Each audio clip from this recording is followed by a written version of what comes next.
Thanks. R video on করা কি দরকার আছে বলো তো? করেন ভাইয়া। আর সবাই একটু কাইন্ডলি কষ্ট করে নিজের সামনে একটা খাতা নিয়ে বসবে। যদিও ক্লাসের টোটাল স্লাইড তোমরা পেয়ে যাবে, বাট কিছু কিছু ইম্পর্টেন্ট ইনফরমেশন নিজের হাতে লিখতে হবে। এই জন্য সবাই সামনে, বই লাগবে না, বই আমরা বলে দেবো বই কোথা থেকে কি পড়বে, জাস্ট সামনে শুধুমাত্র একটা খাতা রাখো।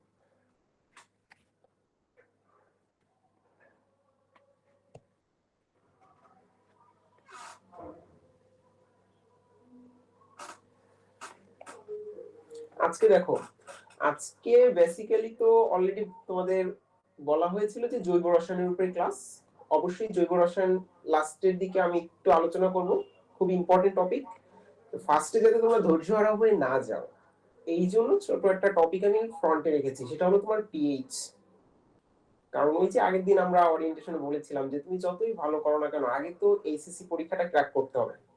তা ওটার জন্য এইচএসসি পরীক্ষার একটা ইম্পর্টেন্ট টপিক পিএইচ নির্ণয়। ভাইয়া পিএইচ তো খুবই সহজ মনে হয়, সস্তা টপিক মনে হয়, নট দ্যাট, এটা না। তুমি যখন কেমিস্ট্রির সেকেন্ড পার্ট পড়তেছ, মানে পরিমাণগত রসায়ন পড়তেছ, ওখানেও কিন্তু অ্যাসিড এবং ক্ষারের মিশ্রণ দিয়ে পিএইচ বের করতে হয়, যদিও ওটা সবল অ্যাসিড সবল ক্ষার। আবার রাসায়নিক পরিবর্তনে যখন তুমি আসলে, তখনও কিন্তু তোমার বাফার দ্রবণের পিএইচ বের করা লাগতেছে হেন্ডারসন হ্যাসেলবার্গ ইকুয়েশন। আবার অ্যাডমিশনে যখন তুমি অ্যাপিয়ার করবা বা বোর্ডের এমসিকিউ যখন তুমি সলভ করবা, তখন তো আবার তোমার ছোট ছোট ম্যাথ আসতেছে পিএইচ দিয়ে। তো তখন এই এত জায়গা থেকে যেহেতু পিএইচ আসতেছে, বাট ভাই এক টপিক এত জায়গায় কেন? সবগুলাই কি সেম? সবগুলো কিন্তু সেম না। সেম হলে কিন্তু এক জায়গায় থাকতো না। ওইটার পিএইচ এর কনসেপ্ট, মানে সেকেন্ড পার্টের পিএইচ এর কনসেপ্ট কিন্তু সবল অ্যাসিড সবল ক্ষারের মিশ্রণ। বাট বাফারে এসে কিন্তু কনসেপ্ট টোটালি চেঞ্জ হয়ে গেছে, দুর্বল অ্যাসিড এবং তার অনুবন্ধী লবণ নিয়ে বাফারের কনসেপ্ট। আবার অনুশীলনী যখন তুমি সলভ করতে যাচ্ছ, মেডিকেল অ্যাডমিশন টেস্টে তো তোমার সবাই অ্যাপিয়ার করবে, তখন তো আবার ক্যালকুলেটর ছাড়া করতে হচ্ছে। তাহলে এই সব বিষয় মানে আলটিমেট যেন পিএইচ এ তোমার কোনো ঝামেলা না থাকে, সেভাবেই ক্লাসটা ফার্স্টে সাজানো। প্রথমে দেখো পিএইচ রিলেটেড যত ধরনের টাইপ হতে পারে, ফার্স্টে দেখো লেখা আছে ক্যালকুলেটর ছাড়া কিভাবে পিএইচ করব আমরা। দেন সবল অ্যাসিড সবল ক্ষারের পিএইচ আসলে তুমি কিভাবে করবে। দুর্বল হলে, এটা আমার স্টুডেন্ট লাইফে প্রবলেম হতো, দুর্বল অ্যাসিডের পিএইচ আমি বের করতে পারতাম না, এক এক জায়গায় এক এক নিয়ম ছিল। তারপরে দেখো থার্ড অধ্যায় তোমার ওটা লেখা আছে সবল অ্যাসিড এবং সবল ক্ষারের মিশ্রণের পিএইচ। এটা হলো তোমার পরিমাণগত রসায়নে আছে। হাজারি স্যারের অনুশীলনীতে একটা কোশ্চেন আমি দেখেছি, অতি লঘু দ্রবণের পিএইচ। যদিও হাজারি স্যারের বইয়ের অনুশীলনী কে সলভ করেছে আমি জানি না, অ্যান্সার নরমালি দেয়া আছে, বাট একটা অতি লঘু দ্রবণের একটা এমসিকিউ কিন্তু আছে। এটা অ্যাডমিশনে গিয়ে তোমরা আবার বলবে যে ভাইয়া এটা তো প্রবলেম হচ্ছে, রাইট অ্যান্সার লাগাবো না ভুল অ্যান্সার লাগাবো, তো ওটা একটু ক্লিয়ার করে দিব। আর লাস্টে দেখা আছে যে বাফার দ্রবণের পিএইচ, মানে বাফার দ্রবণের পিএইচ হলো তোমার ফার্স্ট পার্টের ফোর্থ অধ্যায়, মানে রাসায়নিক পরিবর্তন। আর লাস্টে একটা টপিক আমি একটু অ্যাড করতে ভুলে গিয়েছি, সেটা হলো লবণের পিএইচ। এমসিকিউ আসে, একটা লবণ দেয়া থাকে লাইক FeCl3, হাজারি স্যার অনুশীলনীতে এটা আছে, FeCl3 এর পিএইচ কত? আইদার এটা কি 7 হবে, 7-এর বেশি হবে, না 7-এর কম হবে। এই সব কনসেপ্ট মানে পিএইচ নিয়ে আমার স্টুডেন্টের জন্য কোনো ঝামেলা না থাকে পরীক্ষার আগের দিন পর্যন্ত। এবং তোমরা যারা আমার ক্লাস আগে তো হয়তো করো নাই, আমার অফলাইন ব্যাচে কয়েকজন আছো, তবে তুমি দেখবে যে আমি পড়ানোর সময় এটাই ফোকাস করি যে স্টুডেন্টের জন্য রেসিডুয়াল নলেজ বাড়ে। রেসিডুয়াল মানে কি? মানে আপনার সাথে আমার রাস্তাঘাটে দেখা হয়েছে, আমি বললাম বলো তো দুর্বল অ্যাসিডের পিএইচ কিভাবে বের করে। এখন তুমি যদি বলো যে ভাই এটা তো অনেক আগে পড়ছি, সূত্র টুত্র মনে নেই, রিভাইজ দিতে হবে, তাহলে আপনার রেসিডুয়াল নলেজ নেই, মানে মাথায় অবশিষ্ট নলেজটা আসলে তখন নেই। তো এইচএসসি পরীক্ষা যেদিন তোমার হবে বা মেডিকেল অ্যাডমিশন টেস্ট যেদিন হবে, তুমি কি আগে রিভাইজ দেওয়ার টাইম পাবে? পাবে না। তখন আমি চাই না যে আমি যে প্রবলেম সাফার করেছি পরীক্ষার আগের দিন, এই পিএইচটা কিভাবে করবে, এটা কি বাফারের নিয়মে যাবো না এই নিয়মে যাবো, এরকম যাতে না হয়। এই জন্য দেখবে আমি যে টপিকই পড়াই এটা ফরম্যাটে ফালানোর চেষ্টা করি, যাতে সব পিএইচ, দেখো এখানে তোমার এইচএসসি যত পিএইচ আছে এক জায়গায় করা আছে। আবার আমাদের পিএইচ এর আলোচনা যখন হয়ে যাবে, এরপর আমরা যখন জৈব যৌগ দেখবো, ফার্স্টে দেখো এখানে আমি একটু লেখার চেষ্টা করেছি যে জৈব যৌগের যে কোনো বিক্রিয়া 5 সেকেন্ডে লেখার নিয়ম। কারণ আমি বাংলাদেশের বিভিন্ন জায়গায় জৈব যৌগের ক্লাস নিয়েছি, দেখেছি যে এমসিকিউ আমরা 2 ক্লাসে শেষ করে দিচ্ছি অ্যাডমিশনে, তাদের ভালো লাগতেছে, ছন্দ দিয়ে বলে দিচ্ছি, ওকে ফাইন। বাট বোর্ড পরীক্ষা যখন আসতেছে, দেখতেছি যে স্টুডেন্ট উদ্দীপকই কমপ্লিট করতে পারতেছে না। বেনজিনের সালফোনেশন বিক্রিয়া, প্রোডাক্ট কি হবে, এটা তো উদ্দীপক কমপ্লিট করতে হবে, এবি দেয়া থাকে, এটা তারা কমপ্লিট করতে পারতেছে না। কারণ এই জন্য আমি চাই যে জৈব যুগ আমি তাকে কয়টা মুখস্থ করাবো, মুখস্থ করতে পারবো না। আজকে মুখস্থ করালে কালকে সে আবার ভুলে যাবে। এই জন্য জৈব যুগের সব বিক্রিয়া কনসেপ্ট থেকে কিন্তু লেখা যায়। এই কনসেপ্টটা আমি তোমাকে একটু বুঝিয়ে দিব যে পরীক্ষা হলে তুমি যেন নিজে বের করতে পারো। লাইক তোমার যখন আসতেছে H2SO4 যোগ NaCl, এই বিক্রিয়ার প্রোডাক্ট কি হবে, এটা তো তোমাকে আবার বলে দিতে হচ্ছে না, তুমি তো নিজে নিজেই লিখতেছো যে এটার বিক্রিয়ার কি হবে। ওটা তুমি কিভাবে লিখতেছো, ওটা মুখস্থ কিভাবে হবে, এটা আমি তোমাকে বুঝাই দেবো যে আসলে বিক্রিয়া আমরা কিভাবে লিখি, তড়িৎ ঋণাত্মকতার উপর ডিপেন্ড করে প্লাস মাইনাসে ভাগ করে বিক্রিয়াটা লিখি। তো জৈব যৌগ তো আর অন্য জায়গা থেকে আসেনি, এটা তো আমাদের কেমিস্ট্রি। এখানেও প্লাস মাইনাসের কনসেপ্ট যদি আপনার থাকে, আপনি গ্রিকনাট বিকারক, benzene, sulphuric acid, nitric acid, এগুলো থেকে কিন্তু সালফোনেশন, নাইট্রেশন, অ্যালকোহলের বিক্রিয়া এসেছে। তা আমি এগুলো তোমাকে প্লাস মাইনাসে ভাগ করা শিখালে তুমি যে কোনো বিক্রিয়া নিজে থেকে লিখতে পারবে। আর সিকিউ করার জন্য 3টা জায়গা সুপার সুপার ইম্পর্টেন্ট, সেটা হলো তোমার অ্যালকাইল হ্যালাইড, এই অ্যালকাইল হ্যালাইড থেকে হলো গ্রিকনাট বিকারক, সেখান থেকে তোমার অ্যালডিহাইড, কিটোন, অ্যালকোহল। এই জায়গাগুলো থেকেই কিন্তু কোশ্চেন ঘুরে ফিরে আসে। দেখবা যে উদ্দীপক যত আছে এই হ্যালাইড, গ্রিকনাট বিকারক, অ্যালডিহাইড, কিটোন, অ্যালকোহল, এগুলো থেকেই আসতেছে। ওইগুলো যাতে একটা ফরম্যাটের ভিতরে দাঁড়িয়ে যায়, ওই জন্য দেখো টোটাল একটা রোড ম্যাপ বা মাইন্ড ম্যাপ, স্ট্যান্ডার্ড একটা মাইন্ড ম্যাপ দাঁড় করানোর আমরা চেষ্টা করেছি, যে যেন সিকিউ আসলে আমার স্টুডেন্ট যেন পারে, এই যে এগুলো A প্লাস B এরকম লেখা থাকবে তোমার উদ্দীপকে। তুমি যদি উদ্দীপকই ধরতে না পারো, অ্যান্সার দেওয়া তো পরের চিন্তা, তাহলে আমাদের উদ্দীপক ধরতে হবে না। তো ওই জন্য হলো স্পেশাল মাইন্ড ম্যাপ, যে আমরা এটা করলে হ্যালাইড, অ্যালডিহাইড, কিটোন, গ্রিকনাট বিকারক যে কোনো বিক্রিয়া নিজে থেকে করতে পারবো ইনশাআল্লাহ। আর এরপরে হলো আমি ক্লাসের লাস্টে রেখেছি সুপার ইম্পর্টেন্ট একটা টপিক, জৈব যৌগের সব নামধারী বিক্রিয়া। কি বলেছি, জৈব যৌগের অনেক নামধারী বিক্রিয়া আছে। নামধারী বলতে কি ভাই, কিউট কিউট নাম আছে বিক্রিয়ার সাথে, কেমন লাইক তোমার হফম্যান ডিগ্রেডেশন বিক্রিয়া, ওটস বিক্রিয়া, ওটস ফিটিক বিক্রিয়া, আচ্ছা না, অনেকগুলা নামধারী বিক্রিয়া কিন্তু আছে, রোজেনমুল বিজারণ বিক্রিয়া। আমরা এগুলো মনে রাখতে পারি না, এর একমাত্র কারণ জৈব যৌগ শুরু করি মাথা থেকে, শেষ করতে করতে 1 মাস 2 মাস 3 মাস, ইভেন রাজশাহীর অনেক স্টুডেন্ট আছো এখানে, রাজশাহী কলেজের অবন্তি আছো, তুমি বলবে যে আমরা শুরু করি প্রথম থেকে শেষ করতে করতে 3 মাস লেগে যায়, তারপরে 3 মাস পরে নিজে আবিষ্কার করলাম যে আমার আসলে কিছুই মনে নেই। এই জন্য আমরা কি করব, একটু খেয়াল করো, এই শীটটা আমার কাছে খুবই খুবই ভালো লাগে। এটা হলো মূলত আমাদের কোচিং এর ডিরেক্টর বা আমার আইডল বলতে পারো, ডাক্তার হাদিউর রহমান সিয়াম ভাই আমাদের টিচার প্যানেলের গাইডলাইন দিয়ে এটা তৈরি করেছে। যত নামধারী বিক্রিয়া আছে মাত্র 2 পেজে চলে এসেছে। এখান থেকে কি কি লাগবে, কোনটা এমসিকিউ কোনটা সিকিউ, এটা আমি জাস্ট বলে দিই। এটা হলো আমাদের লাস্টের টপিক রেখেছি, যে তোমাদের যদি ধৈর্য থাকে, কারণ 1 ঘন্টা পরে আমাদের ধৈর্য তুলনামূলক একটু কমে যায়, আর স্বাভাবিক আমাদের ব্রেনের ক্যাপাসিটি সবারই কমে গেছে এই ফোন ডিল স্টেজ দিয়ে। 25 মিনিট পরে মনে হয় একটু ব্রেক দেওয়া দরকার, ব্রেক দিব, বাট লাস্টে যদি তোমাদের ধৈর্য থাকে, এই 2 পেজ মানে যত নামধারী বিক্রিয়া তোমার জৈব যৌগে আছে, তুমি সারাদিন পড়লেও এটা মাথায় থাকবে। বাট আমি যদি তোমাকে স্পেসিফিক ভাবে ধরে দেই যে স্যান্ডমেয়ারের বিক্রিয়া, গ্যাটারম্যান বিক্রিয়া, এমসিকিউ কি আসতেছে, বেয়ার পরীক্ষা থেকে এমসিকিউ কোনটা ম্যাটে এসেছে, এভাবে ধরে ধরে বলে দিলে ওটাই তোমার মাথায় রেসিডুয়াল নলেজ হিসেবে থেকে যাবে। কথা কি বুঝেছ? আর সুপার ইম্পর্টেন্ট একটা টপিক, শনাক্তকারী, মানে কোন জৈব যৌগকে আমরা কি দিয়ে শনাক্ত করি। কোশ্চেন আসবে যে লিভারম্যান পরীক্ষায় কি শনাক্ত করা হয়, এবার কোশ্চেন ছিল ফেনল তৈরি করি কোন পদ্ধতিতে, ডাউ পদ্ধতিতে। এইরকম শনাক্তকারী যত বিক্রিয়া আছে এটাকে 1 পেজে আনা হয়েছে।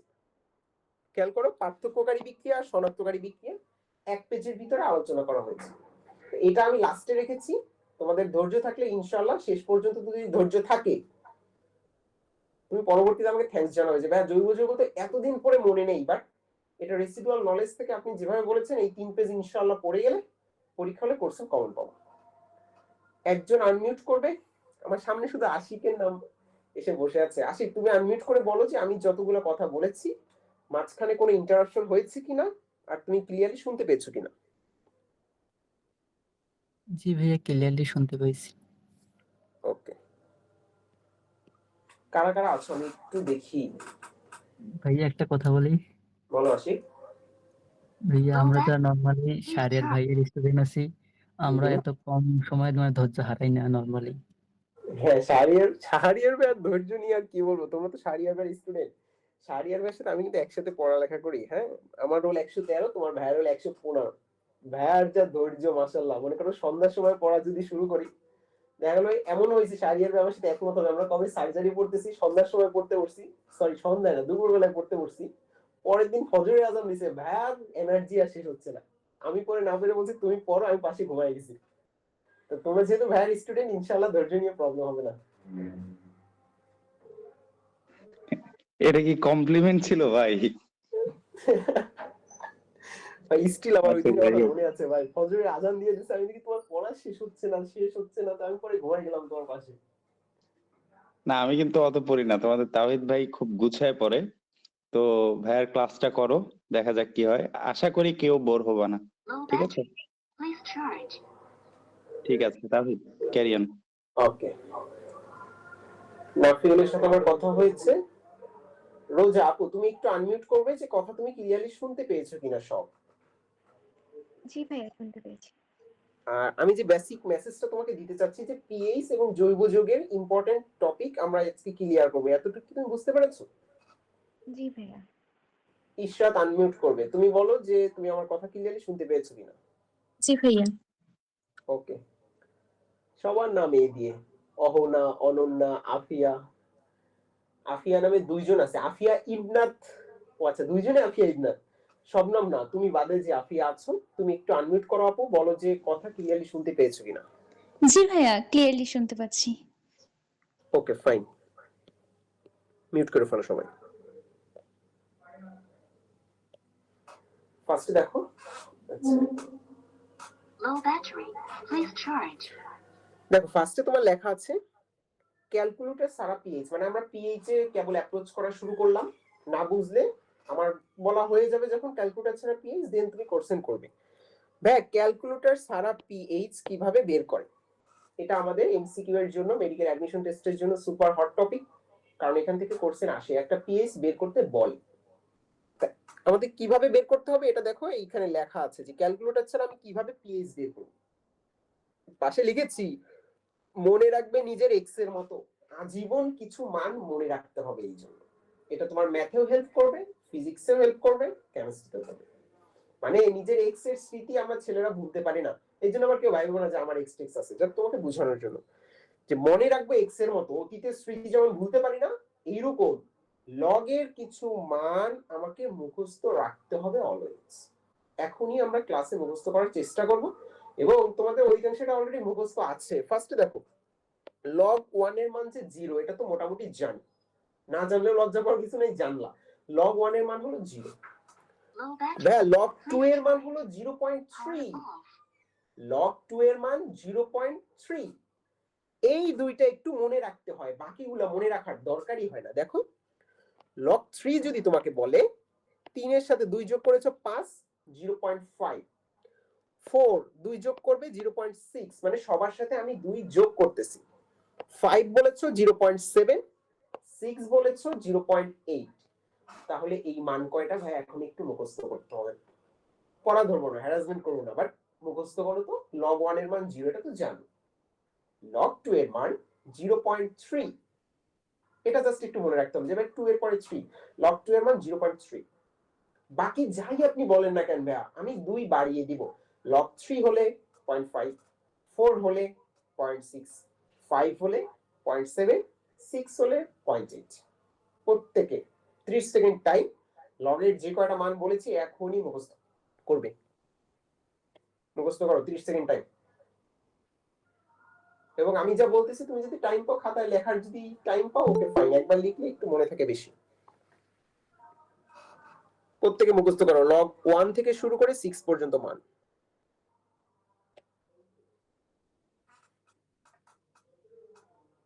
ফৌজিয়া তোমাকে আমি কিন্তু ধরবো log 1 থেকে log 6 পর্যন্ত যে কোনো দুই একটা মান জিজ্ঞেস করবো।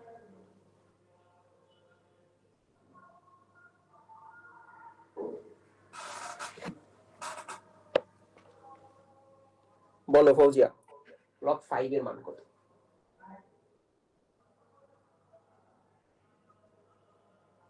পারবা? আচ্ছা, ওর নাম সম্ভবত ফাইরুজা রোজা। মিস্টেক, তাহলে তোমার নাম আমি ভুল স্পেলিং করেছি, বাট তুমি আমাকে বলো তো log 5 এর মান কত? ভাইয়া log 5 এর মান হলো 0.7 7। তাহলে log 6 এর মান 0.8 0.8। log 3 এর মান 0.5 5। দেখো পারবা না, সেটা log 2 এর মান 0.3 0.3। আর log 1 এর মান 0 ওকে ফাইন। এবার দেখো তুমি ক্যালকুলেটর ছাড়া যখন পিএইচ বের করতে যাবে ভাইয়া, পিএইচ বের করার জন্য এখানে আমরা লিখেছি মাস্টার ফর্মুলা।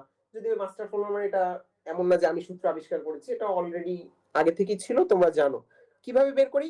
দশমিকের পরে মোট কয়টা সংখ্যা আছে এটা আগে হিসাব করতে হয়। কি বলেছি?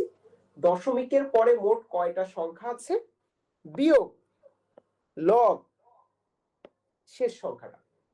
না বুঝলাম না, তাহলে নিচের এক্সাম্পলের দিকে তাকাও।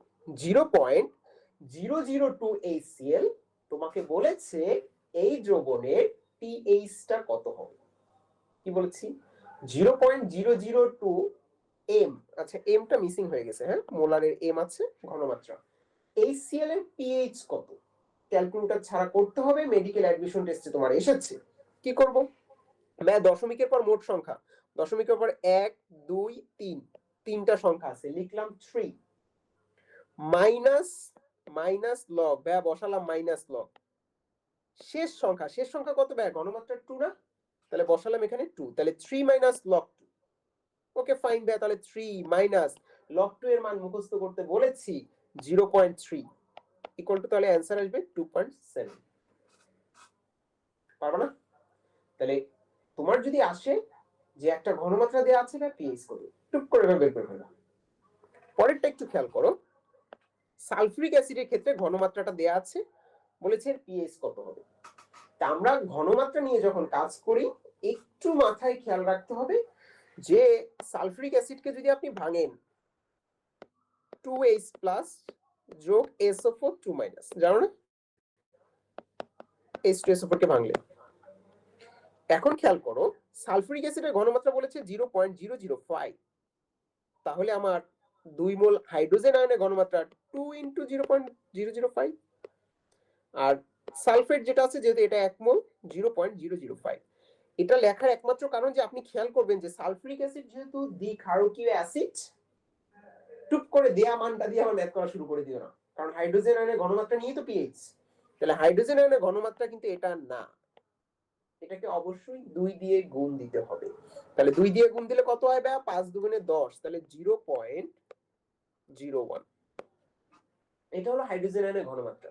আমাকে পিএইচ বের করতে বলেছে, তাহলে দশমিকের পরে সংখ্যা আছে দুইটা, মাইনাস লগ শেষ সংখ্যা 1, 2 মাইনাস লগ 1, 2 মাইনাস লগ 1 এর মান 0, তাহলে 2 মাইনাস 0 ইকুয়াল টু আমার অ্যানসার বেরিয়ে গেল 2। তাহলে ম্যাথ যদি তোমাকে বলা হয় ক্যালকুলেটর ছাড়া পিএইচ বের করো, জিনিসটা কিন্তু খুবই সহজ, কমপ্লিকেটেড করবা না। এসএসসি পরীক্ষার সময় তো ক্যালকুলেটর দিয়ে করতে পারবা, বাট অ্যাডমিশনের সময় পিএইচ থেকে কোশ্চেন আসে, তোমার এভাবে করতে হবে। তাহলে প্রত্যেকে মনে মনে সাউন্ড বন্ধ থাকা অবস্থায় মনে মনে জোরে জোরে উচ্চারণ করো, মনে মনে পড়ো যে পিএইচ বের করব ক্যালকুলেটর ছাড়া, সূত্রটা কিন্তু ভুলে যাবা কালকে আবার। দশমিকের পর মোট সংখ্যা, কি বলেছি? দশমিকের পর মোট সংখ্যা বিয়োগ লগ ইনটু শেষ সংখ্যা, দশমিকের পর মোট সংখ্যা বিয়োগ লগ ইনটু শেষ সংখ্যা। তো পারবো না? তাহলে এবার একটু রেসপন্স করো। আফিয়া ইবনাথ মানে শবনম বাদে। জি ভাইয়া। তুমি বলো এটা বুঝছো কি বুঝো না? জি ভাইয়া বুঝছি। ওকে, এরপর দেখো সবল অ্যাসিড এবং সবল ক্ষারের পিএইচ, এটা সবথেকে সহজ টপিক আমার কাছে মনে হচ্ছে, কারণ তুমি তো জানো যে ছোটবেলা থেকে পড়ছো পিএইচ মানে কি, হাইড্রোজেন আয়নের ঘনমাত্রা ঋণাত্মক লগারিদম, পড়ছো না? ভাইয়া ওটা কিন্তু ছিল সবল অ্যাসিড। এখন কিন্তু ওই ছোটবেলার কথা বললে হবে না, যদিও পিএইচ এর সংজ্ঞা আসলে তুমি ওটা বলবে, বাট সবল অ্যাসিডের ক্ষেত্রে ওই সূত্র বা ওই সংজ্ঞাটা প্রযোজ্য। তাহলে তোমার এটা জাস্ট তোমাদের দেওয়ার জন্য দিয়েছে, এটা 10 থেকে করে আসতেছো এই ম্যাথ। তোমার যদি এরকম একটা অ্যাসিড দেয়া থাকে, তার ঘনমাত্রা দেয়া আছে, আয়তন দেয়া আছে, তোমাকে বলেছে এটা পিএইচ কত। ওকে ফাইন ভাই, আমরা তো জানি pH equal to minus log hydrogen আয়নের ঘনমাত্রা। তো সালফিউরিক অ্যাসিডকে যদি তুমি ভাঙো, H2SO4 2H plus SO4 2 minus. তো এখানে জাস্ট এটা দেওয়ার কারণ এই দুই গুণ দিতে যেন ভুলে না যায় আমার কোনো স্টুডেন্ট, কারণ দুইটা হাইড্রোজেন প্লাস বা হাইড্রোজেন আয়ন আছে, তাহলে ঘনমাত্রা কিন্তু 2 × 0.1। তাহলে ওকে ফাইন দ্য পিএইচ আপনি যদি মানটা বসান ক্যালকুলেটরে আসবে 0.69, ইকুইভ্যালেন্ট 0.7 বলা যায়। তাহলে এটা সবল অ্যাসিড, এটা পারবো। এরপর যদি ভাই সবল ক্ষার আসে, ঘটনা তো একই, নতুন তো কিছু না। সবল, আমরা কিন্তু সবল নিয়ে কথা বলতেছি, দুর্বলে গেলে একটু ক্লামজি হয়ে যাবে, ওটা আমি কনফিউশন ক্লিয়ার করে দিব। বাট সবল হলে ওকে ফাইন, যে নিয়ম এতদিন আপনি করছেন ক্লাস 10 থেকে। সবল ক্ষার যদি হয়, সাপোজ NaOH বা সোডিয়াম হাইড্রোক্সাইড আছে, নিচে ঘনমাত্রা আয়তন দেয়া আছে 0.2 m 20 ml। আচ্ছা আমাকে কে বলতে পারবা এটা যে সবল ক্ষার, এটা তোমাকে কে বললো? আসি, এই যে সোডিয়াম হাইড্রোক্সাইড সবল না দুর্বল, তোমাকে কে বললো?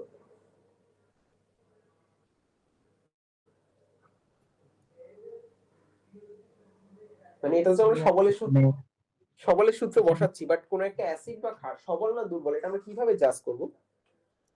ভাই এটা পানিতে OH আয়ন দান করবে। না, দুর্বল ক্ষার যারা আছে তারা তো পানিতে OH আয়ন দিবে।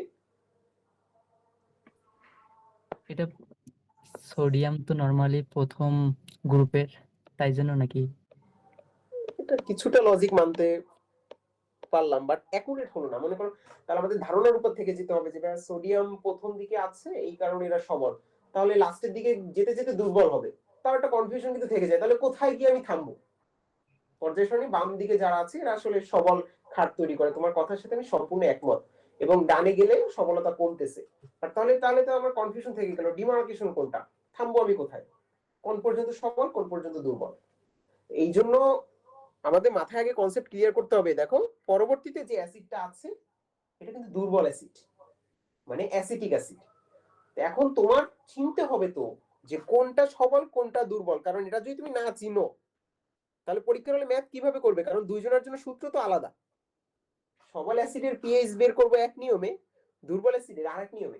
তাহলে আমার আগে তো আইডেন্টিফাই করতে হবে সবল কোনটা দুর্বল কোনটা। ভাইয়া আমার বেসিক যদি খুব দুর্বল হয়, যেমন আমার কিন্তু বেসিক খুবই দুর্বল, আমি না এইসব ভাবতাম যে আসলে সবল কোনটা দুর্বল কোনটা। ছোটবেলা মুখস্থ করছি সালফিউরিক অ্যাসিড ট্যাসিড সবল, নাইট্রিক অ্যাসিড মনে হয় সবল আশেপাশে আছে, বাট এরকম না। এক্সাক্ট জানতে হবে যে ভাইয়া উদ্দীপক যখন থাকবে, যদি কোনো উদ্দীপকে কে এ, অ্যাসিডের জন্য কে আর ক্ষারের জন্য কে ভি এর ভ্যালু দেয়া থাকে, তাহলে তারা দুর্বল। কি বলেছি আমি বুঝিয়ে দিব কে কেভি কি, বাট আগে মাথায় বেসিকটা ঢুকাও। যদি কে কেভি মানে অ্যাসিডের বিয়োজন ধ্রুবক, আর ক্ষার থাকলে ক্ষারের বিয়োজন ধ্রুবক যদি দেয়া থাকে, তাহলে তারা দুর্বল। তাহলে পরীক্ষার হলে এখানে দেখো ঘনমাত্রা আর আয়তন দিছে, আমার যেহেতু এটা বেস কেবি এর কোনো ভ্যালু নেই, তাহলে বুঝে নিতে হবে যে এটা সবল। যদি থাকতো, যেমন এর পরবর্তীতে একটা কোশ্চেন আছে, দেখো অ্যাসিডের ক্ষেত্রে কে এর মান দেয়া আছে, তার মানে এ দুর্বল অ্যাসিড।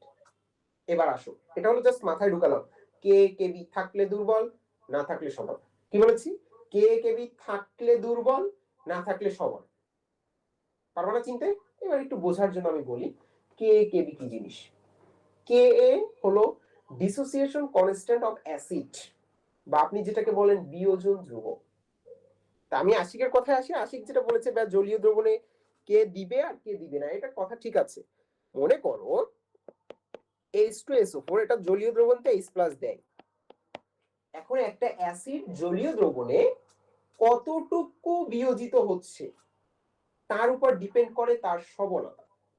যদি 100% বিয়োজিত হয় তাহলে সে সবল, আর যদি সম্পূর্ণ বিয়োজিত হচ্ছে না, সাপোজ CH3COOH এটা সম্পূর্ণ বিয়োজিত হয় না বা সম্পূর্ণ H+ দেয় না, এই জন্য তোমরা দেখবে এটা আমরা উভমুখী দিয়ে লিখি।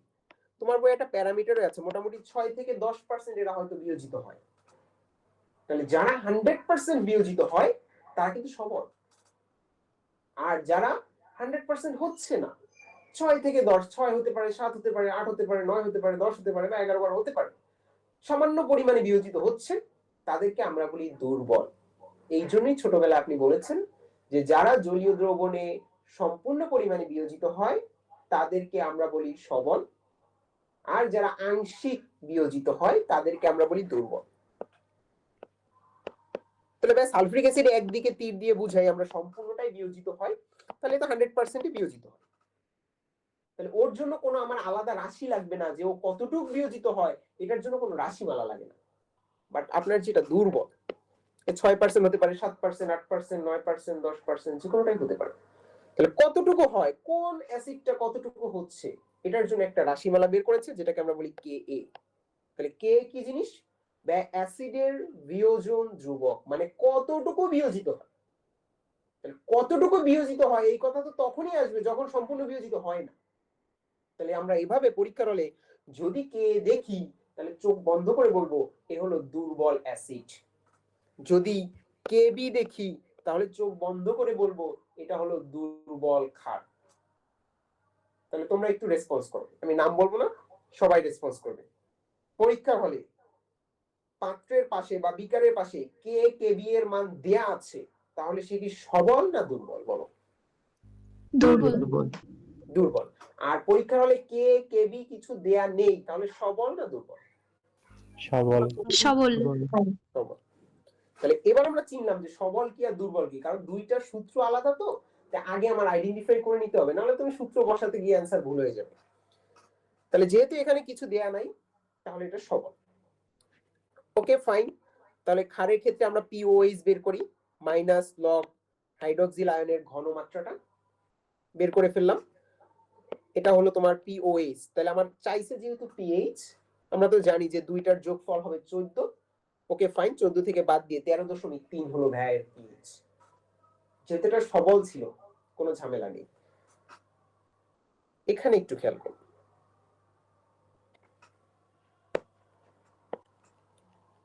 বল ডান পাশের এটা তোমার দেয়া আছে, এটা কিন্তু বোর্ড করছেন, বোর্ডের গ মার্কের করছেন, হাজারি স্যার বের করে দেখবে। একটা অ্যাসিড দেয়া আছে, অ্যাসিটিক অ্যাসিড, ঘনমাত্রাও দেয়া আছে 50 মিলিলিটার, আয়তন দেয়া আছে, সরি আয়তন বা ভলিউম দেয়া আছে 50 মিলিলিটার, ঘনমাত্রা দেয়া আছে 0.2 এম বা মোলার, পাশে কে এর ভ্যালু দেয়া আছে 1.8 × 10⁻⁵। এখন তোমরা আমাকে বলো, যদি আগের কথা বুঝে থাকো, এটা কি সবল অ্যাসিড না দুর্বল অ্যাসিড? দুর্বল অ্যাসিড। দুর্বল, কারণ এটা তো সবল না, কারণ সবল হলে তো এই কে কি দেয়া থাকতো না। আর তুমি তো এমনিও জানো যে অ্যাসিটিক অ্যাসিড আর ভিনেগার, এটা দুর্বল। এখন দুর্বল অ্যাসিড যদি তুমি আগে আইডেন্টিফাই করে ফেলো, তাহলে তোমার পিএইচ বের করার জন্য সূত্র এটা। দুর্বল অ্যাসিডের ক্ষেত্রে pH minus log root over K into C. C মানে হলো ওই ঘনমাত্রাটা। তাহলে pH minus log root over K into C, এটা দুর্বলের জন্য। তাহলে এখন পরীক্ষার হলে এটা এসেছে, তুমি যদি ভুল করে বসানো শুরু করো মাইনাস লগ বা হাইড্রোজেন আয়নের ঘনমাত্রা, তো আপনি কোশ্চেনে দিয়েছেন 0.2, অ্যানসার বের করে খুব খুশি, অ্যানসার তো ভুল হয়ে গেছে, কারণ এটা দুর্বল। তাহলে আগে আইডেন্টিফাই করে নিতে হবে যে আমি কোন দিকে অ্যাপ্রোচ করব।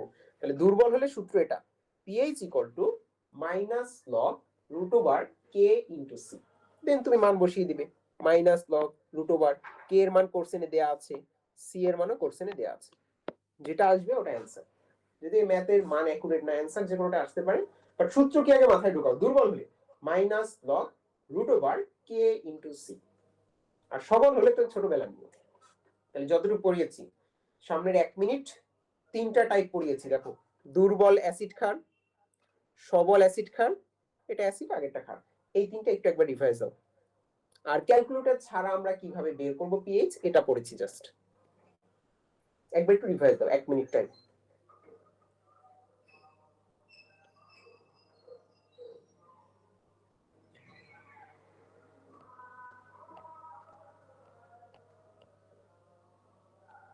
নেহা আসো? জি ভাইয়া। গ্রুপে একটা ম্যাথ করে দিতে বলছিলাম, দিছো এটা? না, করেছি, দেওয়া হয়নি। ওকে, ক্লাস শেষে সেন্ড করে দিও। মিথি আছো? জি ভাইয়া।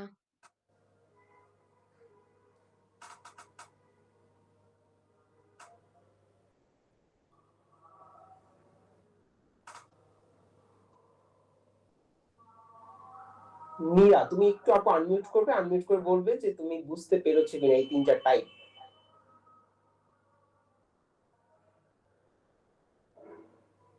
নীরার পুরো নাম হলো নাতাশা নীরা, মোস্ট প্রবাবলি। হ্যাঁ, আজকে অনেক নতুন অনেকে আছো, কতদিন মেবি ছিল না অনেকে। জান্নাতুল মিম, আপু কি আগের দিন অরিয়েন্টেশন ক্লাসে ছিলে?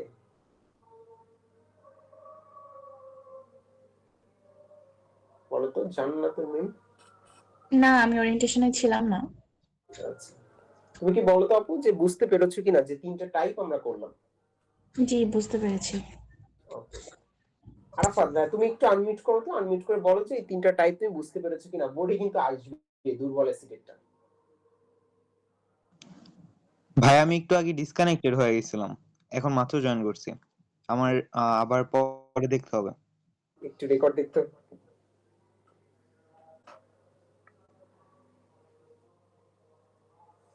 আচ্ছা, এই আইডিটা কার? মহানগর দেখা যাচ্ছে শুধু, বাকিটুকু দেখা যাচ্ছে না। তোমার নাম বলো আর কলেজ বলো।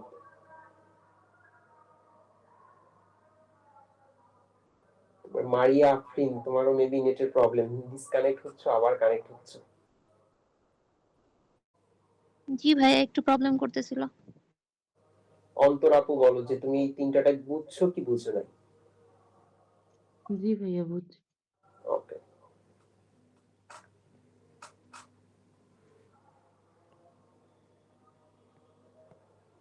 এবার দেখো,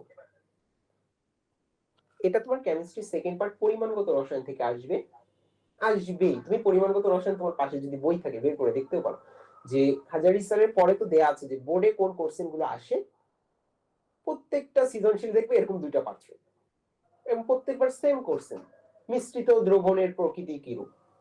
কি বলেছি? মিশ্রিত দ্রবণের প্রকৃতি কিরূপ, মানে আপনি দ্রবণ দুইটাকে যদি মিশ্রণ করেন তাহলে সেটা কি অম্লীয় হবে না ক্ষারীয় হবে, এটা তোমার কাছে জিজ্ঞেস করা হয়। তা আমাকে একটু বলো, সবাই একটু কনসেন্ট্রেশন দাও, ফোনে অনেকে মেসেঞ্জার চালাচ্ছ, কনসেন্ট্রেশন দাও। দুইটা পাত্র আছে, একটা অ্যাসিড একটা ক্ষার, দুইটাই তো সবল। তাহলে এটাও অ্যাসিড, এটা ক্ষার, এটা ক্ষার, এটা অ্যাসিড, দুইজনই তো সবল। তাহলে এদের ভিতরে যখন বিক্রিয়া হবে, ওকে ফাইন, দেয় বিক্রিয়া দেন, সোডিয়াম হাইড্রোক্সাইড যোগ সালফিউরিক অ্যাসিড। তাহলে বিক্রিয়া করে কি পাবো? সোডিয়াম সালফেট যোগ পানি। আমাকে বলো তো অ্যাসিড আর ক্ষার পরস্পর মিলে লবণ আর পানি তৈরি করে। তাহলে এখন আমার কথা হচ্ছে এ সবল এও সবল, তাহলে এদের লবণটা, মানে এই অ্যাসিড এবং এই ক্ষার মিলে যে লবণটা হয়েছে এ মোটামুটি ধরা যায় নিউট্রাল, কারণ অ্যাসিডের ধর্ম যতটুকু ক্ষারের ধর্ম ততটুকু, যেহেতু দুইজনই সবল ছিল। ওকে ফাইন, ব্যয়ের পিএইচ 7 এর আশেপাশে। পানির পিএইচ তো অলওয়েজ নিরপেক্ষ, পানির পিএইচ 7। তাহলে আমাকে অ্যান্সার দিতে হবে অ্যাসিড এবং ক্ষার মিশ্রণ করতেছে স্যাররা বারবার, এটা কিন্তু পেইড করছেন, আসবেই বোর্ডে। একটা সবল অ্যাসিড একটা সবল ক্ষার মিশ্রণ করতেছে, ব্যয় তৈরি হচ্ছে তো লবণ আর পানি, তাহলে দুইজনের পিএইচ তো 7-7। আবার সেই স্যারই তোমাকে কোশ্চেন করতেছে, বলো তো মিশ্রিত দ্রবণের প্রকৃতি কেমন হবে, অম্লীয় নাকি ক্ষারীয়? স্যার এটা তো নিরপেক্ষ। এই কোশ্চেনটা কেন অ্যারাইজ করতেছে, এটার অ্যান্সার আমাকে কে দিতে পারবা? এখানে নিরপেক্ষ হওয়ার কথা না, অ্যাসিড আর ক্ষার বিক্রিয়া করলো।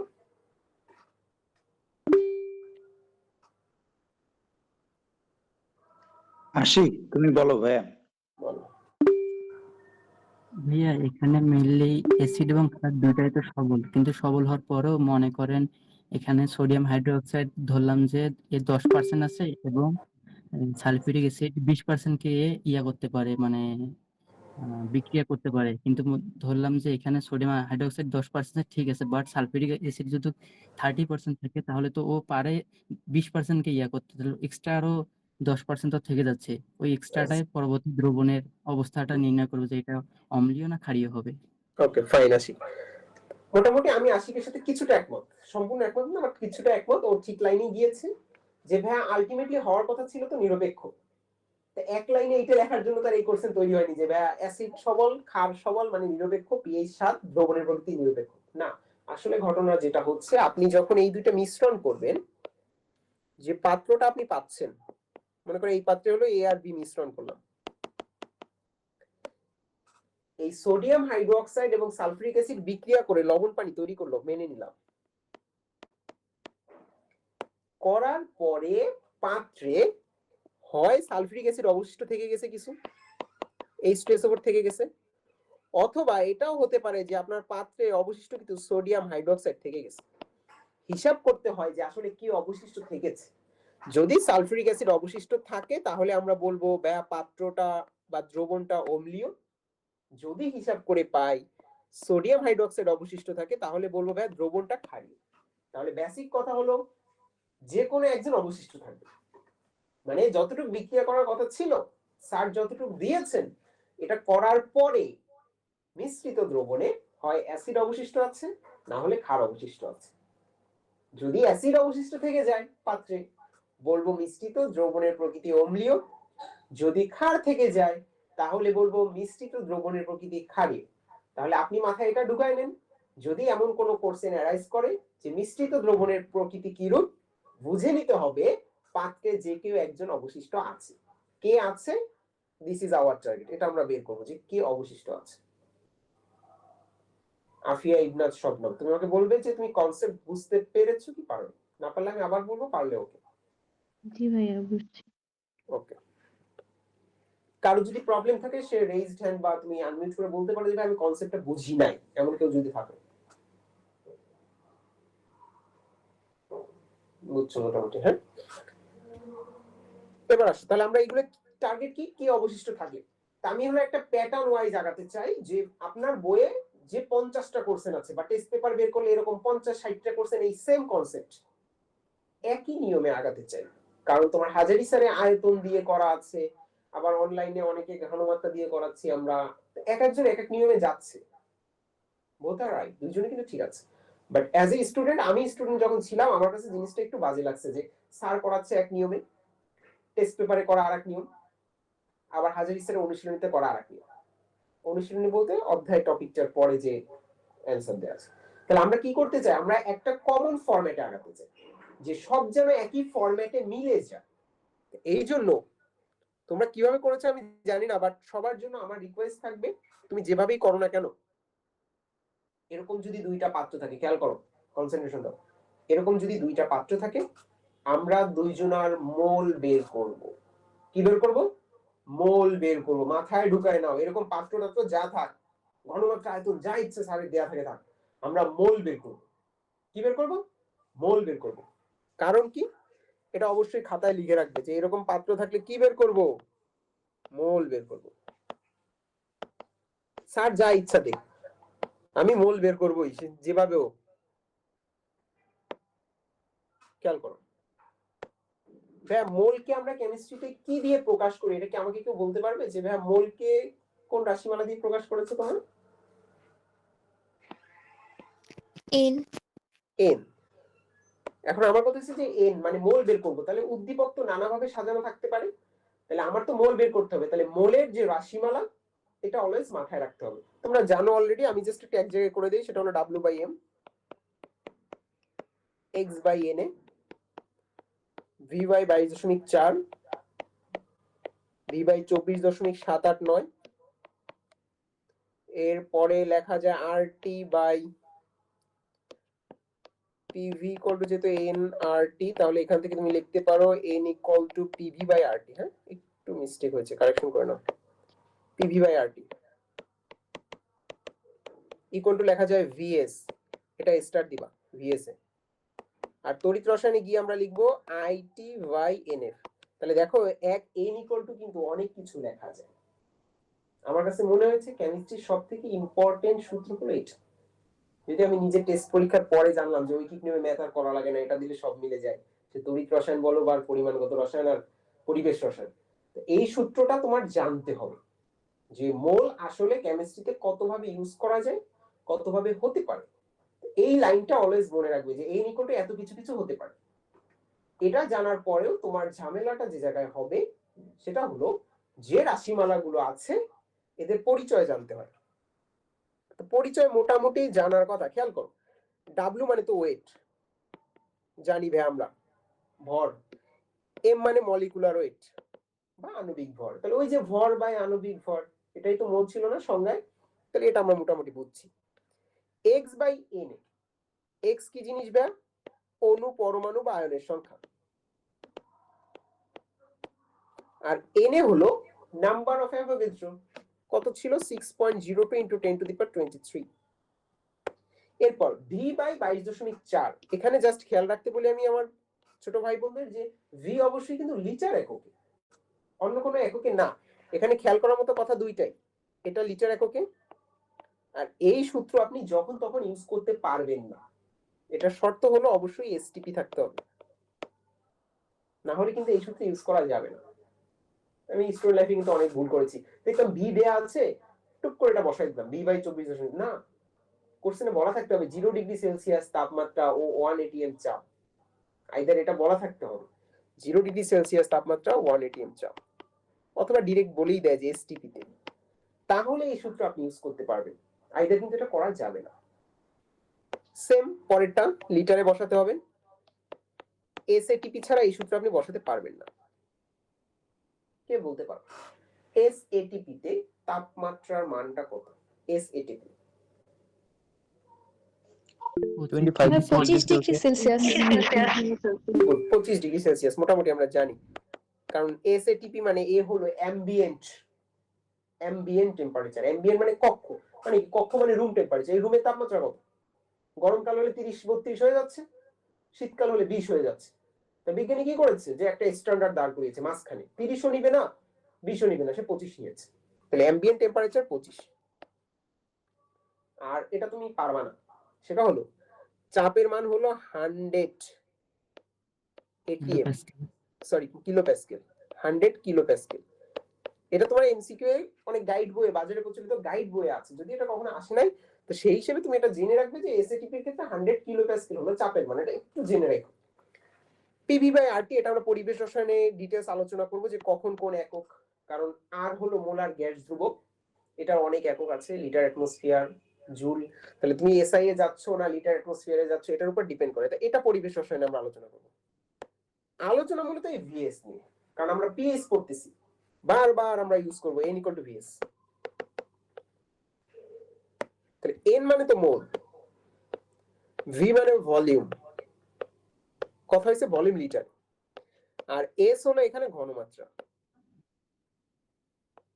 ঘনমাত্রাকে কি দিয়ে প্রকাশ করবে? মোলার। তাহলে n = vs, এটার জন্য এত কথা বলা। মোল n = আমরা টুকটাক করে ম্যাথ করার সময় n = vs, n = vs, যতই পাত্র থাক বিকার এরকম থাকবে, চোখ বন্ধ করে কি n = vs, n = vs, মোল বের করে নিব। স্যার উদ্দীপকে যা দিই তোমার দেখার দরকারই নাই, স্যার এরকম ডেসিমোলার এত ml, সেমিমোলার এত mm, 5 গ্রাম, 25%, যাই থাক না কেন, তুমি কি বের করবে? টার্গেট কি? মোল বের করবে।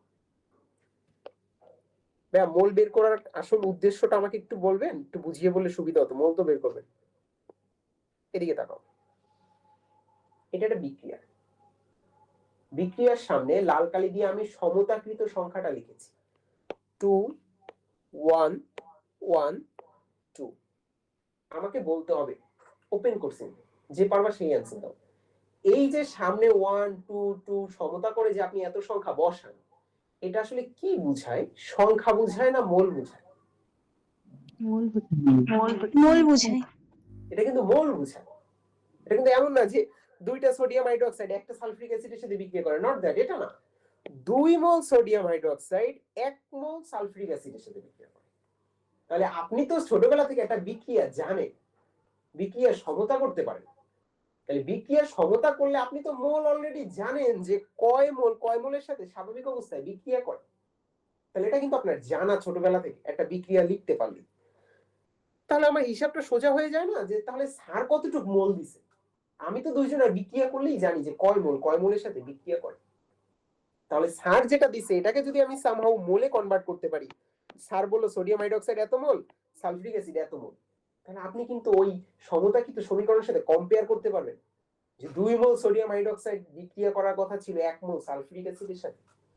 অর্থাৎ একে কত, স্যারেরটা দেয়া কত।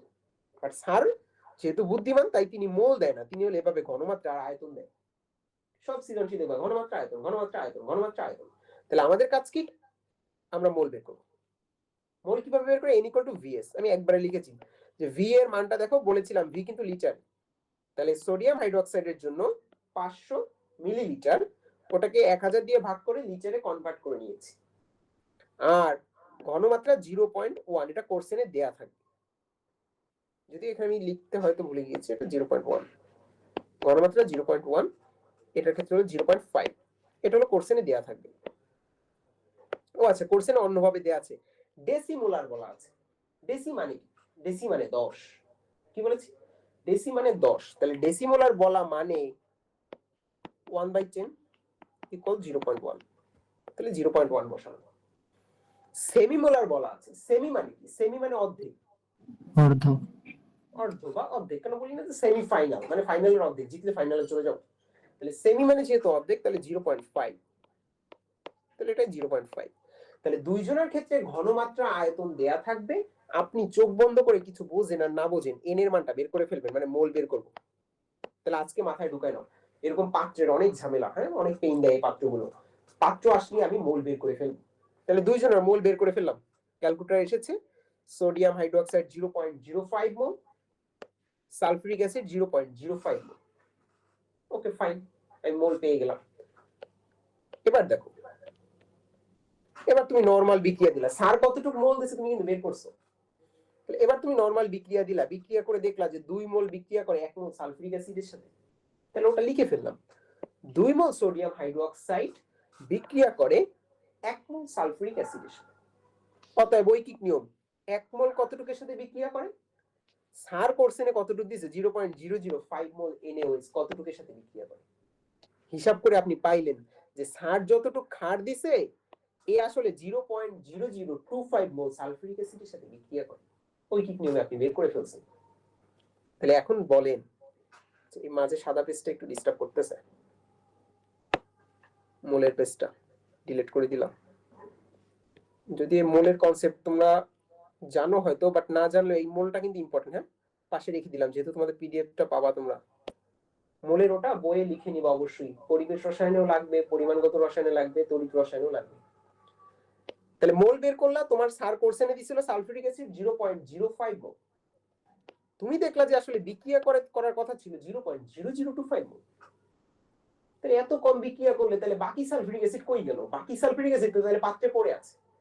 ওই জন্য হিসাব করলাম অবশিষ্ট সালফিউরিক অ্যাসিড কতটুকু।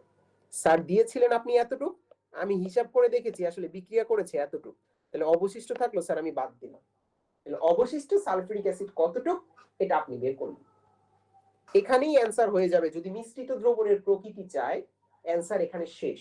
তোমরা বলো, বিক্রিয়া করার পর সালফিউরিক অ্যাসিড অবশিষ্ট আছে, মিশ্রিত দ্রবণের প্রকৃতি কি হবে, অম্লীয় না ক্ষারীয়?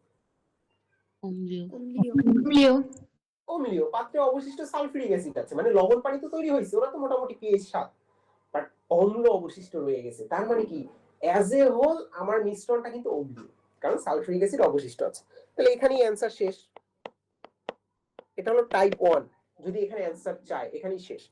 যদি বলে না মিশ্রিত দ্রবণের ঘনমাত্রাটা আপনি বের করে বলেন, তাহলে উত্তরের জন্য আরেক লাইন আমাকে করতে হবে। অবশিষ্ট সালফিউরিক অ্যাসিডের ঘনমাত্রা, ঘনমাত্রা মানে কনসেন্ট্রেশন, আমরা জানি C = N/V, মানে ওই যেটা VS ছিল ওটাই। S মানে সলিবিলিটি, C মানে কনসেন্ট্রেশন। অ্যাকচুয়াল থিওরি যদি আপনি জানতে চান, সলিবিলিটি বা দ্রাব্যতা এবং কনসেন্ট্রেশন কিন্তু আলাদা, বাট আমাদের বইয়ে CS ইচ্ছামতো ঘনমাত্রা হিসেবে ইউজ করেছে, তুমিও করবা। C = N/V। ওকে, N এর মানটা আপনি বসায় দিলেন। V এর মান নিয়ে আমার একটু কথা আছে। মিশ্রিত দ্রবণের ঘনমাত্রা বের করতেছো, তাহলে আয়তন কি একটা পাত্রে দিলে হবে? দুইটাই কিন্তু দিতে হবে। তাহলে মিশ্রিত দ্রবণের আয়তন, তাহলে আমার দুইটা যোগ করতে হবে। খেয়াল করো, এর ছিল 100 মিলিলিটার, এর ছিল 500 মিলিলিটার। তাহলে আমার কিন্তু মিশ্রিত দ্রবণের ভি বসানোর সময় দুইটা যোগ করতে হবে। তাহলে ভি আমি যোগ করে একবারে লিখছি লিটারে 0.6 লিটার। ওকে ফাইন। তাহলে আমার N by V mole per litre, কত মোলার ঘনমাত্রা এটা চলে আসলো যদি উত্তরে ঘনমাত্রা চাই। আর এক ধাপ যদি স্যার এগিয়ে যায়, যদি বলে পিএইচ কত, ওকে ফাইন। আপনি যদি সালফিউরিক অ্যাসিডের ঘনমাত্রা পারেন, ওই যে আমরা একবার প্রথমে করে এসেছি, ঘনমাত্রা দেয়া আছে পিএইচ বের করা সবল অ্যাসিডের, তাহলে পারবো না? PH equal to minus log ওই ঘনমাত্রা, যেহেতু সালফিউরিক অ্যাসিড এখানে 2 দিয়ে গুণ দিতে হবে, অ্যানসার বেরিয়ে যাবে। তাহলে এখানে কিন্তু অ্যানসার 3 ভাবে করা লাগতে পারে। টাইপ 1 যদি বলে মিশ্রিত দ্রবণের প্রকৃতি অম্লীয় না ক্ষারীয়, এখানে শেষ। যদি বলে মিশ্রিত দ্রবণের ঘনমাত্রা কত, আমি কিন্তু দেখেছি 3 টাইপেরই কিন্তু কোশ্চেন আছে বোর্ডে, তাহলে অবশিষ্ট ঘনমাত্রাটা বের করলাম। আরো এক ধাপ যদি অ্যাডভান্স হয় স্যার, যে বলবে পিএইচ কত, ওকে ফাইন, আমি আর এক ধাপ করব। তাহলে মাথা ঠান্ডা করো, এটা বুঝলে কিন্তু আজকে পড়া শেষ, কারণ এরপরে বাফার আরো সহজ যদি এটা বুঝে থাকো, কারণ সব তো একই প্যাটার্নে ফেলেছি আমরা, সবই কিন্তু মোল করব। তাহলে খেয়াল করো, দুইটা পাত্র দেয়া আছে, তোমার কাছে বলা হবে মিশ্রিত দ্রবণের প্রকৃতি কি। সবাই আমার সাথে রেসপন্স করো। দুইটা পাত্র দেয়া আছে, একটা সবল অ্যাসিড একটা সবল ক্ষার, বলেছে মিশ্রিত দ্রবণের প্রকৃতি কিরূপ। সবার প্রথমে কিছু বুঝি আর না বুঝি আমি কোন রাশিমালাটা বের করে ফেলবো পাত্রে, বলতো? মোল সংখ্যা। প্রত্যেকে রেসপন্স করবা, কি বের করবো বলো বলো বলো, কি বের করবো? মোল সংখ্যা। মোল। মোল সংখ্যা। চোখ বন্ধ করে আমি মোলই বের করবো। কেন? কারণ আমি তো একটা নরমাল বিক্রিয়া লিখলে বলতে পারি কয় মোল কয় মোলের সাথে বিক্রিয়া করে। তাহলে স্যার আপনার দেয়া মোলটা কতটুকুর সাথে বিক্রিয়া করে এটা বের করা কম্পারেটিভলি আমার জন্য ইজি। অনেক আছে এটাকে আবার আয়তন দিয়ে পেঁচায়, দরকার নেই তো। আয়তন ঘনমাত্রার চ্যাপ্টার আমরা এখানেই ক্লোজ করে দিব, জাস্ট এই এন বের করে। এই আয়তন ঘনমাত্রার দিকে আমার তাকানোর দরকারই নেই, আমি তো এন বের করে তো জিনিসটাকে সিম্পলিফাইড করে ফেলেছি। দেন আমি নরমাল রিঅ্যাকশনটা লিখে কম্পেয়ার করে বলে দিব যে কি আসলে অবশিষ্ট আছে। তারপরে 3 ধাপে তোমার যদি বলে অবশিষ্ট কে, ঘনমাত্রা কত আর পিএইচ কত, 3 ভাবেই আসতে পারে। প্রত্যেকে এই টোটাল ম্যাথ যারা খাতায় লিখেছো খাতায়, আর যারা খাতায় লেখনি এই শীটে একবার একটু রিভাইজ দাও। এটা দিলে আজকের কঠিন পড়াটা সব শেষ। রিভাইজ দাও একবার এটা। 1 মিনিটের রেস্ট।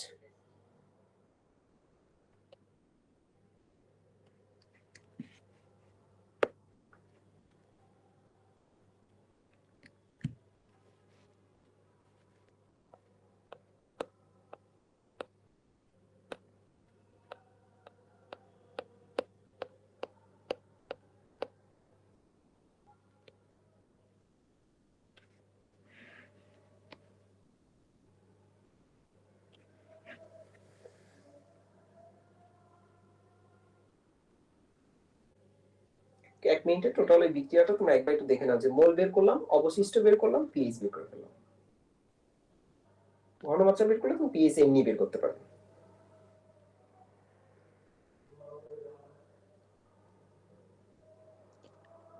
আচ্ছা, এই 1 মিনিট রেস্টের মধ্যে আমি একটু একটা কথা বলে নিই, সেটা হচ্ছে যে তোমাদের এখানে কি এমন কেউ আজকে আছো যে আজকে প্রথম ক্লাস করছো, মানে এর আগের দিন ফ্রি ক্লাসটা করা হয়নি, এমন কি কেউ আছো? লুনা আছে মেবি। হ্যাঁ আমি আছি। আচ্ছা, কে কে আছো একটু তোমাদের হাতগুলো তোলো তো, এমন কে কে আছো? নেয়া তোমার দিব মাই, তুমি আর খুঁজো না। আরাফাত আছে, স্নেহা আছে, তোমরা তো ভাইয়ার অফলাইন ব্যাচের স্টুডেন্ট তাই না? আচ্ছা, আরাফাতের সাথে আমার ফার্স্ট পরিচয়, তবে তুমি নেহাকে চিনবা, আমাদের স্নেহার ছোট বোন হলো নেহা। ও আচ্ছা আচ্ছা, ওর নাম নেহা। হ্যাঁ, এবার আরএমসি তে যে স্নেহা চান্স পেল, ওর ছোট বোন হ্যাঁ হলো হ্যাঁ। ওই আপুর আইডি দিয়ে জয়েন করছে। আচ্ছা আচ্ছা, ঠিক আছে। তো তোমাদের মধ্যে যারা আসলে আমাদের গ্রুপে অ্যাড নাই বা এখন পর্যন্ত প্রথম দিনে ক্লাসটা করো নাই, তোমরা যদি গ্রুপে অ্যাড হতে চাও ভাইয়ার কাছ থেকে ভাইয়াকে নক দিয়ে, তাওহিদ ভাইয়াকে নক দিয়ে গ্রুপে অ্যাড হয়ে যাও, ওকে? আর সবাই ক্লাসের শেষ পর্যন্ত থাকবা, লাস্টে আমরা কিছু কথা বলবো একদম লাস্টে, আর লাস্টে অর্গানিকের অংশ আছে, অবশ্যই সেই অংশটা কমপ্লিট করবা, ওকে? ঠিক আছে। এবার আমরা একটু অর্গানিক পড়বো, কারণ যে ধৈর্য হারা না হয়ে যায় বা একটা সহজ টপিক পড়বো, কারণ আগের টপিকটা তুলনামূলক ক্লামজি লাগতে পারে। আমি যখন স্টুডেন্ট ছিলাম চাপা মারবো না, আমার কাছে ওটা কঠিন লাগতো, কারণ এক একজন এক এক নিয়মে করতেছে। বাট আমি যে নিয়মটা বলেছি এই নিয়ম বা প্রোটোকলটা ফলো করবো। মোল বের করব, অবশিষ্ট বের করব, দ্রবণের প্রকৃতি বলে দিব। আশা করি এই টপিকে কারো প্রবলেম নেই। একটু ধৈর্য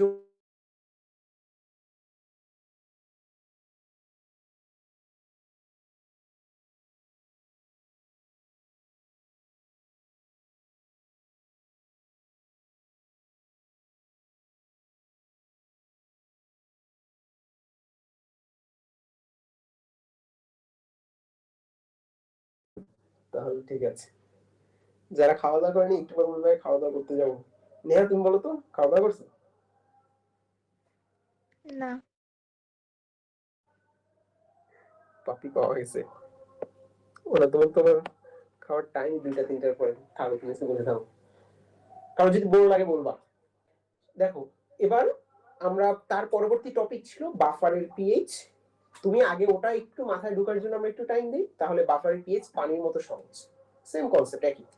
এবার আমরা একটু সহজ টপিক করি, যে মাথা খাটাতে হবে না। ম্যাজিকের মতো জৈব যৌগের বিক্রিয়া লিখতে চাই। দেখো আমি একটু হেডলাইন দিয়েছি, জৈব যৌগের যে কোনো বিক্রিয়া 5 সেকেন্ডে লেখা। মানে আপনি বিক্রিয়া দেখে টুক করে লিখে ফেলবেন, বা এটা লিখে ফেলে আমার কি লাভ, কারণ আপনার জৈব যৌগ থেকে যে কোশ্চেন আসবে বা 3টা সৃজনশীল আসবে প্রত্যেকটাতেই উদ্দীপকে একটা বিক্রিয়া থাকে। আপনাকে আইদার বিক্রিয়াটা আগে কমপ্লিট করতে হবে, তাহলে আপনি অ্যাপ্রোচই করতে পারবেন না উত্তর। তাহলে আমার বিক্রিয়া লেখাটা আগে শিখতে হবে। তাহলে বিক্রিয়া, জৈব যৌগের বিক্রিয়ায় পরে আসি। আগে আমাকে বলো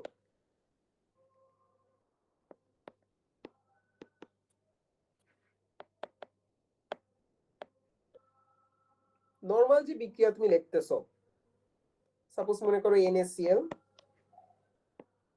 NaCl না, তুমি মনে করো একটু আগের যে বিক্রিয়াটা লিখলাম ওটাই, একটা অ্যাসিড আছে একটা ক্ষার আছে। এই বিক্রিয়ার যে প্রোডাক্ট তুমি লিখতেছো, বা প্রোডাক্ট মানে উৎপাদ যে লিখতেছো, এটা চোখ বন্ধ করে এভাবে লিখো যে ব্যাস সোডিয়াম সালফেট Na2SO4 যোগ পানি। আমাকে বলতে হবে এটা তুমি কিসের উপরে বেস করে লিখলে, ছোটবেলা থেকে মুখস্থ এই কারণে কি লিখেছো, না এটা কিভাবে লিখলে, আমাকে এটা একটু অ্যান্সার দিতে হবে। কে পারবে যে এটা কিসের উপর ডিপেন্ড করে তুমি লিখলে? ক্যাটায়ন আর অ্যানায়নে ভাগ করে। মাধ্যম অফলাইন বা যে স্টুডেন্ট এই অ্যান্সার দিবা না, তোমরা তো জানো। এটা প্লাস হলো মাইনাসে ভাগ করে আর তড়িৎ ঋণাত্মকতার মানের উপর নির্ভর করে। আচ্ছা, আমরা মেইনলি হলো প্লাস মাইনাসে ভাগ করার চেষ্টা করি। কারণ দেখো তুমি এটা যে লিখেছো, অনেকে বলতে পারবে ছোটবেলা থেকে মুখস্থ না, মুখস্থ না। এখানে ছিল H প্লাস, SO4 2 আর এখানে হয়েছে Na প্লাস আর OH মাইনাস। এরপরে আপনি কি করছেন, এই যে H প্লাস ছিল এটাকে OH মাইনাসের সাথে যুক্ত করছেন, মানে প্লাসের সাথে মাইনাস। আর সালফেটের সাথে সোডিয়াম যুক্ত করে আপনি লিখছেন সোডিয়াম হাইড্রোক্সাইড। এইটাই তো বেসিক কনসেপ্ট, যে আপনি প্লাসের সাথে মাইনাসকে নিচ্ছেন, মাইনাসের সাথে প্লাসকে নিচ্ছেন। ওকে ফাইন ভাই, এটা তো সস্তা কথা। আমার আসলে অ্যাকচুয়াল কথার জায়গা হলো আপনি কিসের উপর ডিপেন্ড করে এটাকে প্লাস বলতেছেন, কিসের উপর ডিপেন্ড করে এটাকে মাইনাস বলতেছেন। এটাকে আপনি স্বপ্নে দেখছেন? আপনাকে কে বলে গেল যে এটা প্লাস এটা মাইনাস? এটা হলো অ্যাকচুয়ালি আমার কোর্সে। এই জন্য আমি দেখো নিচে একটু কষ্ট করে লিখেছি যে, আচ্ছা ওটা লেখা হয় নাই, যে আপনি প্লাস মাইনাসে ভাগ করেন আসলে কি দিয়ে জানেন? ইলেকট্রোনেগেটিভিটি। কি বলেছি? ইলেকট্রোনেগেটিভিটির উপর ভিত্তি করে। ইলেকট্রোনেগেটিভিটি ভাই কি জিনিস? তড়িৎ ঋণাত্মকতা। তড়িৎ ঋণাত্মকতা অনুসারে আমরা একে ভাগ করি। মনে কর সি আর এইচ যদি পাশাপাশি থাকে, আমরা কাকে প্লাস বলবো কাকে মাইনাস বলবো। NaCl যদি পাশাপাশি থাকে, কাকে প্লাস বলবো কাকে মাইনাস বলবো, এটা ডিপেন্ড করে টোটালি তড়িৎ ঋণাত্মকতার উপর। মানে তড়িৎ ঋণাত্মকতা যার বেশি, সাপোজ মনে করো বেনজিন আছে, বেনজিন ভদ্রভাবে লিখলে প্রত্যেক মাথায় কার্বন আছে, আর সবার হাতে হাইড্রোজেনও আছে, একটা লিখলাম। আমাকে বলতো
তাহলে কোনটাকে হাইড্রোক্সিল প্লাস দিব মাইনাস কোনটাকে হাইড্রোজেন। মাইনাস দিব? একটু মাইনাস দিন। হাইড্রোজেন H প্লাস ও H মাইনাস।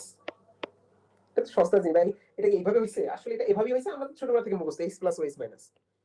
NH2 অ্যামোনিয়া, অ্যামোনিয়াকে ভাঙা হয় NH2 আর হাইড্রোজেন। বলো তো এবার তোমরা বলো, কাকে প্লাস দিবা কাকে মাইনাস দিবা? হাইড্রোজেনকে প্লাস। Hydrogen plus. কারণ হাইড্রোজেনের 2.1, নাইট্রোজেনের কত বলো তো, ভুলে গেছো মনে হয়? 3 3, তাহলে এটা প্লাস এটা মাইনাস। Okay fine. আর এক্স এটা তো পাবাই বারবার জৈব যোগে। আর এক্স এর ক্ষেত্রে বলো তো, আর বলতে বুঝায় তো তোমরা জানো CN H twice N plus 1, মানে এখানে কার্বন আর হাইড্রোজেন আছে আরে। আর এক্স মানে হলো হ্যালোজেন। তো তুমি তো জানো যে হ্যালোজেন অধিক তড়িৎ ঋণাত্মক মৌল, সব থেকে তড়িৎ ঋণাত্মকই তো ডান পাশে হ্যালোজেন। তাহলে বলো কার্বনের তড়িৎ ঋণাত্মকতা বেশি, কার্বনের তো আমরা জানি 2.5, নাকি হ্যালোজেনের তড়িৎ ঋণাত্মকতা বেশি হবে? আর মানে হাইড্রোজেন বেশি। হ্যালোজেনের তড়িৎ ঋণাত্মকতা বেশি। ওকে ফাইন, তাহলে আমি এটাকে এভাবে ভাগ করে ফেলবো, আর প্লাস এক্স মাইনাস। এটা কিন্তু বারবার আসবে, তবে একটা মাত্র তোমার বইয়ে ব্যতিক্রম আছে। এই যে এটা হলো ব্যতিক্রম, এই জন্য ওটাকে লাল কালি দিয়ে মুছি গেল। আর এমজিএক্স, এই আর এমজিএক্স মানে গ্রিকনার্ড বিকারক। কি বলেছি? আর এমজিএক্স মানে হলো গ্রিকনার্ড বিকারক। এই গ্রিকনার্ড বিকারককে ভাঙার জন্য কোনো নিয়ম খাটাতে যাবেন না। গ্রিকনার্ড বিকারক কিন্তু খুবই খুবই ইম্পর্টেন্ট জায়গা। গ্রিকনার্ড বিকারক ভাঙার জন্য আপনি কোনো নিয়ম খাটাবেন না, এটা মুখস্থ করে বাসা থেকে যাবেন। আর মাইনাস এমজিএক্স প্লাস। এখানে আমার সাথে কেউ তর্কে আসবে না যে ভাই ওখানে এক্স ছিল ওটা তো বেশি, না কোনো কথা বলা যাবে না। বলছি আর মাইনাস এমজিএক্স প্লাস, এটা ব্যতিক্রম, এটা মুখস্থ করে যেতে হবে, এই জন্য এটা আলাদা গালি। এ স্টার দিয়ে মনে রাখবা গ্রিকনার্ড বিকারক আর মাইনাস এমজিএক্স প্লাস।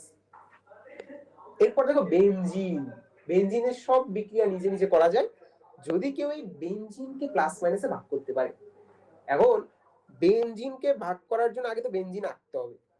বেনজিন এভাবে আঁকছি, বাট এক হাতে মনে করো আমি হাইড্রোজেনটা আঁকলাম, সব হাতেই কিন্তু হাইড্রোজেন আছে বেনজিনে, বাট এক হাতে আমি আঁকলাম। এখানে carbon carbon carbon carbon carbon carbon. বলো কার্বনের তড়িৎ ঋণাত্মকতার মান কত?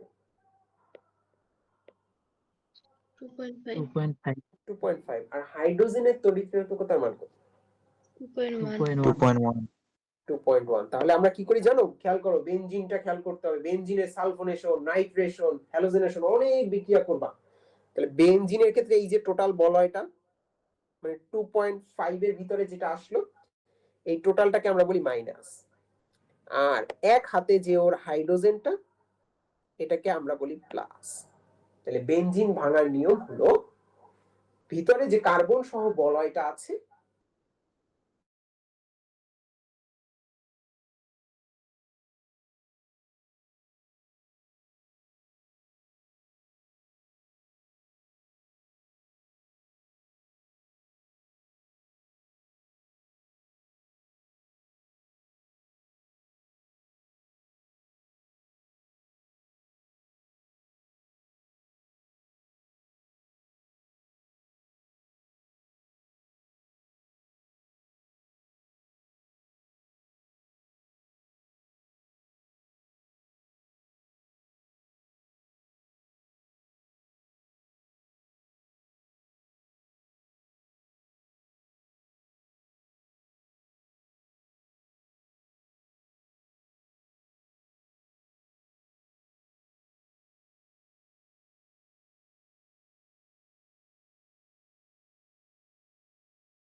এখন সালফ্রিক অ্যাসিড, বারবার বলেই দিচ্ছি অ্যাসিড, তাহলে বলো তো অ্যাসিড জলীয় দ্রবণে H প্লাস দেয় না OH মাইনাস দেয়?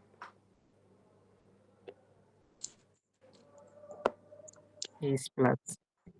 H plus. আশিক রেসপন্স করতে, বাকি কারো রেসপন্স নাই কেন? আরাফাত বলো যে অ্যাসিড স্বাভাবিক অবস্থায় জলীয় দ্রবণে H প্লাস দিবে না OH মাইনাস দিবে? Acid H plus. H plus. তাহলে এটা ভাঙার তো ছোটবেলার নিয়ম, H প্লাস দিয়ে দিলাম। যোগ বাকি যা আছে হাতে, কি কি থাকলো? HSO4 মাইনাস বসাই দিলাম, তাহলে এটা H2SO4। স্বাভাবিকভাবে এটা হওয়ার কথা ছিল, বাট ভাইয়া অ্যাসিড কিন্তু আজীবন অ্যাসিড না। যদি এই অ্যাসিডের চেয়ে আপনি সবল কাউকে নিয়ে আসেন, মনে করেন এখানে এই ClO4 আছে, মানে পারক্লোরিক অ্যাসিড আছে, কিন্তু অত্যাধিক সবল, তাহলে সালফিউরিক অ্যাসিড যদি পারক্লোরিক অ্যাসিডের উপস্থিতিতে বিক্রিয়া করে, এবার বলো দুইজনের ভিতরে মারামারি, দুইজনই কিন্তু অ্যাসিড, বাট সালফিউরিক অ্যাসিডের থেকে একজন সবল চলে আসছে, তাহলে এবার বলো সালফিউরিক অ্যাসিডের আচরণটা এবার কি অ্যাসিডের মতো হবে না ক্ষারের মতো হবে? খারের মতো। ক্ষারের মতো হবে। এটা কিন্তু আমরা না বুঝে করি, তো এই জন্য কিন্তু খেয়াল করি না, বাট ক্ষারের মতো হবে। কিন্তু যদি ওর থেকে সবল কেউ চলে আসে, সালফিউরিক অ্যাসিড স্বাভাবিক অবস্থাতে অ্যাসিড H প্লাস দান করবে, বাট যদি ওর থেকে সবল কোনো অ্যাসিড চলে আসে তখন কিন্তু সে ক্ষারের ন্যায় আচরণ করবে। তাহলে যদি কোনো সবল অ্যাসিড থাকে তখন কিন্তু ভাঙতে হবে OH মাইনাস। তাহলে OH মাইনাস আগে লিখে দিলাম, এবার যা বাদ আছে আপনি ডানে বসায় দিন। O বাদ দিলাম, H বাদ দিলাম, HSO3 মাইনাস। এটা হলো সালফিউরিক অ্যাসিড ভাঙা নিয়ম। তাহলে সালফিউরিক অ্যাসিড ভাঙা শেষ। নাইট্রিক অ্যাসিড স্বাভাবিক অবস্থায়, নাইট্রিক অ্যাসিড যেহেতু acid H plus NO3 minus, fine. But যদি এই নাইট্রিক অ্যাসিডকে আমি বলি যে এটা সালফিউরিক অ্যাসিডের উপস্থিতিতে বিক্রিয়া করে, এটা কিন্তু স্টার দিলাম, হ্যাঁ সব নাইট্রেশন বিক্রিয়া এটাই আমরা লিখি, নাইট্রিক অ্যাসিড সালফিউরিক অ্যাসিডের উপস্থিতিতে বিক্রিয়া করতেছে, তাহলে বলো নাইট্রিক অ্যাসিডের থেকে সালফিউরিক অ্যাসিডের সবলতা কিন্তু বেশি। তাহলে সালফিউরিক অ্যাসিডের উপস্থিতিতে যখন বিক্রিয়া করে তখন এটা কি অ্যাসিডীয় ধর্ম বেশি না ক্ষারীয় ধর্ম বেশি? ক্ষারীয় ধর্ম। তাহলে ক্ষার জলীয় দ্রবণে কি দেয়, H প্লাস না OH মাইনাস? OH minus. তাহলে আগে লিখে নিলাম OH মাইনাস যোগ যেটা থাকে NO2 প্লাস। এখানে কিন্তু স্টার দিছি, হ্যাঁ এটা স্টার আর এটা হলো এটা স্টার, কারণ সব সালফোনেশন আর নাইট্রেশন বিক্রিয়া আমাদের এই দুই লাইন অনেকবার ইউজ করতে হবে। তাহলে সালফিউরিক অ্যাসিড ভাগ করা শেষ, নাইট্রিক অ্যাসিড ভাগ করা শেষ, তাহলে জৈব যৌগে সবই কিন্তু ভাগ করা শেষ, কারণ X2 মানে হ্যালোজেন দুইটা আছে, সাপোজ Cl2, এটাকে ভাগ করা আহামরি কঠিন কিছু না, কারণ এখানে Cl প্লাস Cl মাইনাস, কারণ একই জিনিস।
এই জন্য আমি বলি যে জৈব যৌগ স্কিপ করলে হয়তো বিপদে পড়তে পারো। বাট যদিও আমার কেমিস্ট্রিতে মার্ক সব থেকে আল্লাহর রহমতে বেশি ছিল, একটা রেডি 94, একটা 96 ছিল। সেই হিসেবে জুবাইর 1 মিনিট, আচ্ছা 1 মিনিট আমি একটু ইন্টারাপ্ট করি।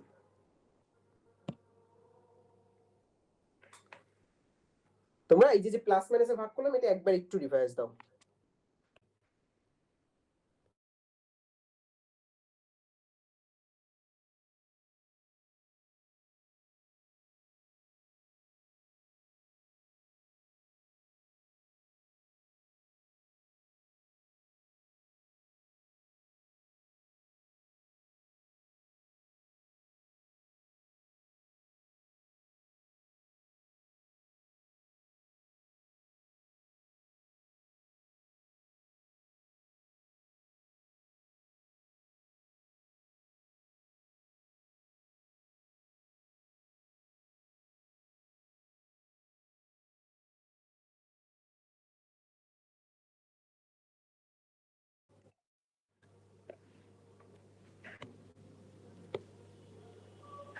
তো যেখানে ছিলাম ওই জন্য জৈব যৌগ ওভাবে মুখস্থ করে আলটিমেট পারা যায় না, এই জন্য প্লাস মাইনাসে ভাগ করে এভাবে বিক্রিয়া লেখা শিখতে হবে। আর টেস্ট পেপার থেকে প্র্যাকটিস করলে আস্তে আস্তে মুখস্থ হয়ে যাবে। তাহলে মোটামুটি এভাবে যদি প্লাস মাইনাসে তুমি ভাগ করতে পারো, তাহলে এবার আমার দিক তাকাও। মনে করো সহজ একটা বিক্রিয়া আমরা জাস্ট দেখবো। এটা একটা বেনজিন আছে, লাইক বেনজিনের সালফোনেশন বিক্রিয়া যদি হয়, কি বলেছি, বেনজিনেশনের সালফোনেশন বিক্রিয়া। আচ্ছা আশিক হাত তুলছো, বলো তো আশিক, কথা শোনা যাচ্ছে না নাকি? ভাই আমার লাস্টেরটা বুঝি নাই। আচ্ছা কোনটা বলো তো, যে প্লাস মাইনাসের কোনটা? নাইট্রিক অ্যাসিডটা?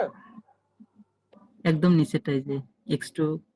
ও আচ্ছা, এটা X2 বা আমি যদি বলি হ্যালোজেন Cl2, মানে এখানে তো দুইটাই সেম, মানে এটাকে ভাঙলে একটা ক্লোরিন আর একটা ক্লোরিন, দুইটারই তো তড়িৎ ঋণাত্মকতা আছে, মানে এটার যে তড়িৎ ঋণাত্মকতা এটাও তো সেম। তাহলে এখানে প্লাস মাইনাসে ভাগ করার জন্য কোনো কিছু তো চিন্তা করতে হয় না, কারণ দুইটাই সেম, একজন প্লাস একজন মাইনাস। এই জন্য আমি ওটা একটু তাড়াতাড়ি স্কিপ করে গেছি। আশিকা এদিক তাকাও, H2O2, এটাকে ভাঙলে OH OH, তাহলে দুইটাই তো সেম, যেটাকে তোমার বইয়ের ভাষায় যদি বলি প্রতিসম বিকারক বলা হয় এদেরকে। তাহলে এখানে তো আর প্লাস মাইনাসে কোনো ঝামেলা নেই যে তড়িৎ ঋণাত্মকতার পার্থক্য কার কত, সেম সেম। তাহলে একজন প্লাস একজন মাইনাস। আশিকগুলো বুঝছো কি বুঝে নাই? বুঝছি ভাইয়া। ওকে,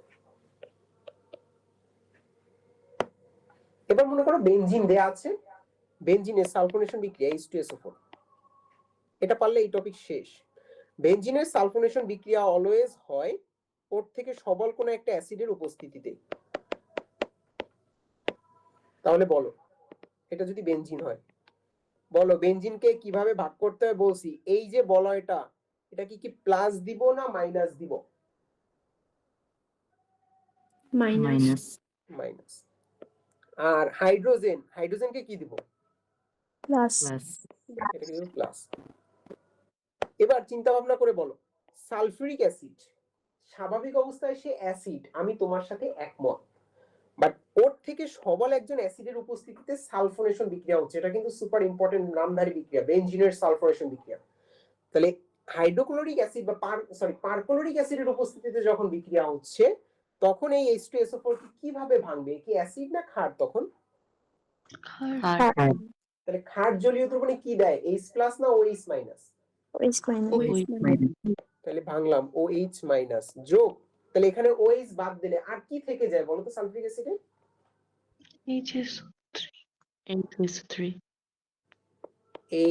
H একটা থেকে যায়, SO3 থেকে যায় মাইনাস। Okay fine back. তাহলে এটাকে আমি একটু লাল কলম দিলে এটা বুঝতে সুবিধা হবে। দেখো এটা OH HSO3 প্লাস। তাহলে এবার বলো প্লাস মাইনাসে ভাগ করা শেষ, তাহলে এখন আমার কাজ কি? এটা বিক্রিয়া কমপ্লিট করার জন্য প্লাসের হাত মাইনাসকে ধরাই দিব, মাইনাসের হাত প্লাসকে ধরাই দিব। তাহলে দেখো প্লাস আর মাইনাস যদি পরস্পরের সাথে মিলিত হয় তাহলে পানি তৈরি হলো, আচ্ছা H2O। আর এবার আসো আসল যেটা বেনজিনেরটা, এই যে হাত ফাঁক আমি লিখলাম,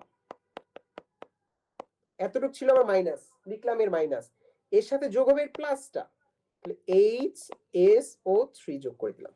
তাহলে আমার আলটিমেট এই দুইটা জিনিস তৈরি হলো, পানি আর এটাকে আমরা নাম দিয়ে যদি বলতে চাই, এটা বেনজিন সালফোনিক অ্যাসিড। তাহলে বেনজিনের সালফোনেশন বিক্রিয়া কি তৈরি হলো, পানি আর বেনজিন সালফোনিক অ্যাসিড। তাহলে এটা তো মুখস্থ করার কিছু নেই। বলো তো অনন্যা, বলো যে তুমি কি এটা বুঝছো না বুঝো না, সত্যি করে বলো। জি ভাইয়া বুঝছি। ওকে, তাহলে এটা যদি বুঝে থাকো তাহলে এটা তো আরো সহজ। মনে করো এই বেনজিনের ভাগ করলাম, এবার এখন অত ভেঙে বললাম না, তোমরা এখন বুঝেছো এইচ প্লাস ব্যাট টোটালটা মাইনাস যোগ যদি বেনজিনে নাইট্রেশন বিক্রিয়া হয়, নাইট্রেশন মানে নাইট্রিক অ্যাসিডের সাথে বিক্রিয়া, তবে এই নাইট্রেশন বিক্রিয়া হয় সালফিউরিক অ্যাসিডের উপস্থিতিতে। বলো নাইট্রিক অ্যাসিডকে আমার প্লাস মাইনাসে ভাগ করতে হবে, সালফিউরিক অ্যাসিডের উপস্থিতিতে বিক্রিয়া হচ্ছে, তার মানে ওর থেকে সবল একজন অ্যাসিড আছে। তাহলে নাইট্রিক অ্যাসিড এখন নিজে কি অ্যাসিড না ক্ষার? বলো ক্ষার। ক্ষার। ক্ষার। আর জলীয় দ্রবণে কি দেয়, এইচ প্লাস না ওএইচ মাইনাস? OH minus. এটাকে ভাঙতে হবে OH মাইনাস যোগ NO2 প্লাস। এবার প্লাসের সাথে আপনি মাইনাসকে নিয়ে লিখে দিবেন, মাইনাসের সাথে প্লাসকে নিয়ে লিখে দিবেন। তাহলে কি হয়, লিখলাম এই যে মাইনাস ছিল এতটুকু আর এর প্লাস হলো NO2, তাহলে মাথার উপরে NO2 যোগ করে দিলাম, যোগ H প্লাস OH মাইনাস মিলে হলো পানি। এটাই তো আলটিমেট নাইট্রেশন বিক্রিয়ার প্রোডাক্ট হিসেবে এটা, যেটাকে আমরা বলবো নাইট্রোবেনজিন আর পানি। তাহলে এটাই তো বেনজিনের নাইট্রেশন বিক্রিয়া। তো দুনিয়ার এটা হলো কঠিন বিক্রিয়া, তাই আমি একবারে কঠিনের দিকে চলে গেলাম কারণ ক্লাস অনেক লেন্দি হয়েছে। তো সেই হিসেবে এটা কঠিন, সহজ যেগুলো আছে HX HCl ওগুলো তো কঠিন হওয়ার কথা না। তাহলে মোটামুটি এভাবে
ব্রাইমার টাইমান অনেক নামধারী বিক্রিয়া কিন্তু তোমার এখানে আছে। এখন ভাই এই নামধারী বিক্রিয়া থেকেই কিন্তু কোশ্চেন হয়। আমরা র্যান্ডম জৈব যৌগ পড়ে যাই বিধায় জিনিসটা ফিল করি না। কোশ্চেন কিন্তু এই নামধারী বিক্রিয়া থেকে হয়। তুমি কোশ্চেন অ্যানালাইসিস করো, দেখো যে নামধারী বিক্রিয়া থেকেই কোশ্চেন এসেছে। বাট আমরা ওই জৈব যৌগ প্রথম থেকে পড়া শুরু করেছি, শেষে গিয়ে কিচ্ছু মনে নাই, কোনটা ইম্পর্টেন্ট ছিল বুঝতে পারিনি। তাহলে তোমার কি করতে হবে, নামধারী বিক্রিয়াগুলো আলাদা করে পড়তে হবে। এত বড় জৈব যৌগ জাস্ট মাত্র 12 পেজের ভিতরে অল ক্লোজ বিক্রিয়া সহ। তাহলে তোমার এই 2 পেজ পড়লে সব নামধারী বিক্রিয়া পড়া হয়ে যাচ্ছে। এখন কথা হচ্ছে এটা পড়ার একটা আর্ট আছে, এটা ধরানোর জন্য আলটিমেটলি আমি পড়াচ্ছি, না হলে তো শীট দিলেই হয়ে যাচ্ছে যে 12 পেজের শীট, ও ফাইন ভাই সব পারি না। শীটটা পড়ার একটা ওয়ে আছে, কোর্সেন ধরে ধরে পড়তে হয়। আমি বলে দিব যে কোনটা কোর্সেন, এভাবেই পড়তে হবে। তা না হলে তোমরা না পড়ায় বইয়ের দোকান দিতাম যে এরকম সব গুছানো, আমাদের মোটামুটি সবই কিন্তু গুছানো, এই গুছানো থাকবে বই প্রিন্ট করে পড়ে নিবে না, এটা না। তাহলে তো টিচিং প্রফেশনে না এসে বইয়ের দোকান দিতাম। আলটিমেট হলো ওটা কিভাবে পড়তে হবে, নামধারী বিক্রিয়া গুলো থেকে কি কি কোশ্চেন আসে, এটা আমরা সামনে 43 বাজে ইনশাআল্লাহ 12টার ভিতরে ক্লোজ করে দিব। এই এক পেজে যতগুলা নামধারী বিক্রিয়া আছে এখান থেকে কিভাবে কোশ্চেন আসে, পড়ার সময় কিভাবে পড়বো, এটা জাস্ট আমি একটু তোমাকে ধরে দিই। ফার্স্টে দেখো তোমার আছে উডস বিক্রিয়া, খেয়াল করো উডস বিক্রিয়া, উডস ফিটিক বিক্রিয়া, দুটোটাই যদি তুমি শুরু করো রস্যু আছে কিন্তু। এখান থেকে ফার্স্ট যে কোশ্চেনটা আসবে, উডস বিক্রিয়ার প্রভাবক নিচের কোনটি? উডস ফিটিক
বাট এখানে যে ফিডেল মানে এখানে শুষ্ক ইয়াটা ইউজ করা হয় কি জন্য, এখানে কি মানে বিক্রিয়াতে তাপ উৎপন্ন করে?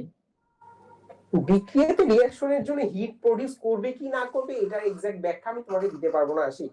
যে পরবর্তীতে শুষ্ক AlCl3 যে ইউজ করা হলো এখানে বিস্ফোরণ হবে কিনা, হয় না, কারণ হলে তো এটা দেওয়ার কথা না। বাট এটার এক্সাক্ট অ্যান্সার যে কি যাবে, কেন এখানে এটা ফ্লেমেবল হওয়া সত্ত্বেও আগুন ধরতেছে না, ধরে না যেহেতু সেই হিসেবে। বাট এটার এক্সাক্ট ব্যাখ্যা আমি জানি না আশিক, যে এখানে কেন AlCl3 দিচ্ছে বা এখানে আগুন ধরে কিনা, এটার অ্যান্সার আমি দিতে পারবো না। তবে এটা থেকে রিলেটেড কোনো কোশ্চেন আসেনি তো, সেই হিসেবে ইনশাআল্লাহ এটা কোনো প্রবলেম হবে না। আশিক কথা বুঝছো কিনা বলো? জি ভাইয়া। ওকে, এরপর দেখো উডস বিক্রিয়া থেকে নেক্সট যে কোশ্চেন আসবে যে উডস বিক্রিয়ায় কি তৈরি হয়, তার থেকে ইম্পর্টেন্ট উডস ফিটিক বিক্রিয়ায় কি তৈরি হয়। তাহলে উডস বিক্রিয়ার ক্ষেত্রে অবশ্যই অ্যান্সার দেখাতে হবে উচ্চতর অ্যালকেন, নট অ্যালকেন। অপশনে কিন্তু অ্যালকেন আছে হাজারি স্যারে, অ্যালকেন কিন্তু দাগায় ফেললে কিন্তু অ্যান্সার ভুল হয়ে যাবে। কারণ তুমি জানো কার্বন সংখ্যা বাড়ানোর একটা বিক্রিয়া উডস বিক্রিয়া, একটা আর যদি থাকে পরবর্তীতে গিয়ে আর বন্ড আর তৈরি হয়, তাহলে কি তৈরি হয়েছে, উচ্চতর অ্যালকেন। তাহলে মুখস্থ করো, উডস বিক্রিয়া উচ্চতর অ্যালকেন তৈরি করে। এরপর একটা ম্যাট কোশ্চেন এবং ইম্পর্টেন্ট কোশ্চেন, উডস ফিটিক বিক্রিয়ায় কি তৈরি হয়? ভাই অ্যান্সার হলো toluene. Super super important, Woods ফিটিক বিক্রিয়ায় কি তৈরি হয় ভাই, টলুইন। আর উডস বিক্রিয়ায় উচ্চতর অ্যালকেন। তাহলে মুখস্থ করে ভালো, উডস বিক্রিয়া এই পেজের থেকে সবাইকে আমি লাস্টে পড়া দেবো, এই যে 12টার ভিতরে ক্লোজ করে দিয়ে এই পেজের থেকে কোশ্চেন দেবো।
বিক্রিয়া চলুন, ফিডেল ক্রাব অ্যাসাইলেশন বিক্রিয়া, অ্যাসিটামিনোফেন। তাহলে পড়া কিন্তু শেষ। উডস বিক্রিয়া বলো তো, রেসপন্স করো, সবাই রেসপন্স করবা, ওই শীটের দিকে আগাবো না। উডস বিক্রিয়ায় কি তৈরি হয়?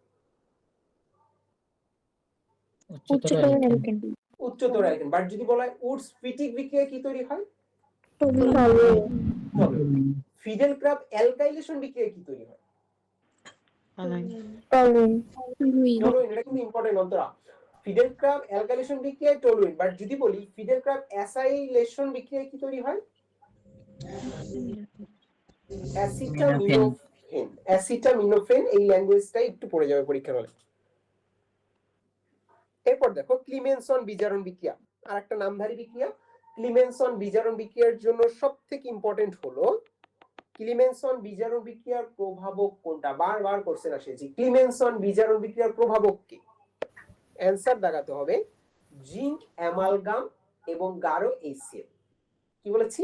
জিঙ্ক অ্যামালগাম এবং গাঢ় HCl ক্লিমেনসন বিজারণ বিক্রিয়ার প্রভাবক। Super super important. ক্লিমেনসন বিজারণ বিক্রিয়ার প্রভাবক কি? জিঙ্ক অ্যামালগাম এবং গাঢ় HCl। বা রোজেনমুল বিজারণ বিক্রিয়া থেকে একটা বলেন যেটা কোর্সে নাই, সেটা হলো রোজেনমুল বিজারণ বিক্রিয়ার প্রভাবককে, প্রভাবক বিষকে। প্যালাডিয়াম কিন্তু প্রভাবক আর বেরিয়াম সালফেট কিন্তু প্রভাবক বিষ। এটা পড়ার সময় খেয়াল করিও, কিন্তু অপশনে দুইটাই থাকবে। তাহলে তোমার যদি আসে ভাই রোজেনমুল বিজারণ থেকে যদি একটা কোশ্চেন আসে, কোশ্চেনটা হবে রোজেনমুল বিজারণ বিক্রিয়ার প্রভাবক কি? প্যালাডিয়াম। বাট রোজেনমুল বিজারণ বিক্রিয়ার প্রভাবক বেরিয়াম সালফেট কি হিসেবে কাজ করে? প্রভাবক বিষ কিন্তু। তাহলে ক্লিমেনসন থেকে ভাই যদি একটা কোশ্চেন আসে, সেটা কি হবে? প্রভাবক কোনটা? জিঙ্ক অ্যামালগাম এবং গাঢ় HCl। রোজেনমুল বিজারণ বিক্রিয়ার ক্ষেত্রে কি বলবো ভাই? প্রভাবক হলো প্যালাডিয়াম, প্রভাবক বিষ হলো বেরিয়াম সালফেট।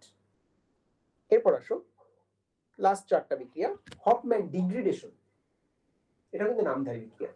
ডিগ্রিডেশন মানে কি বলতো আমাকে?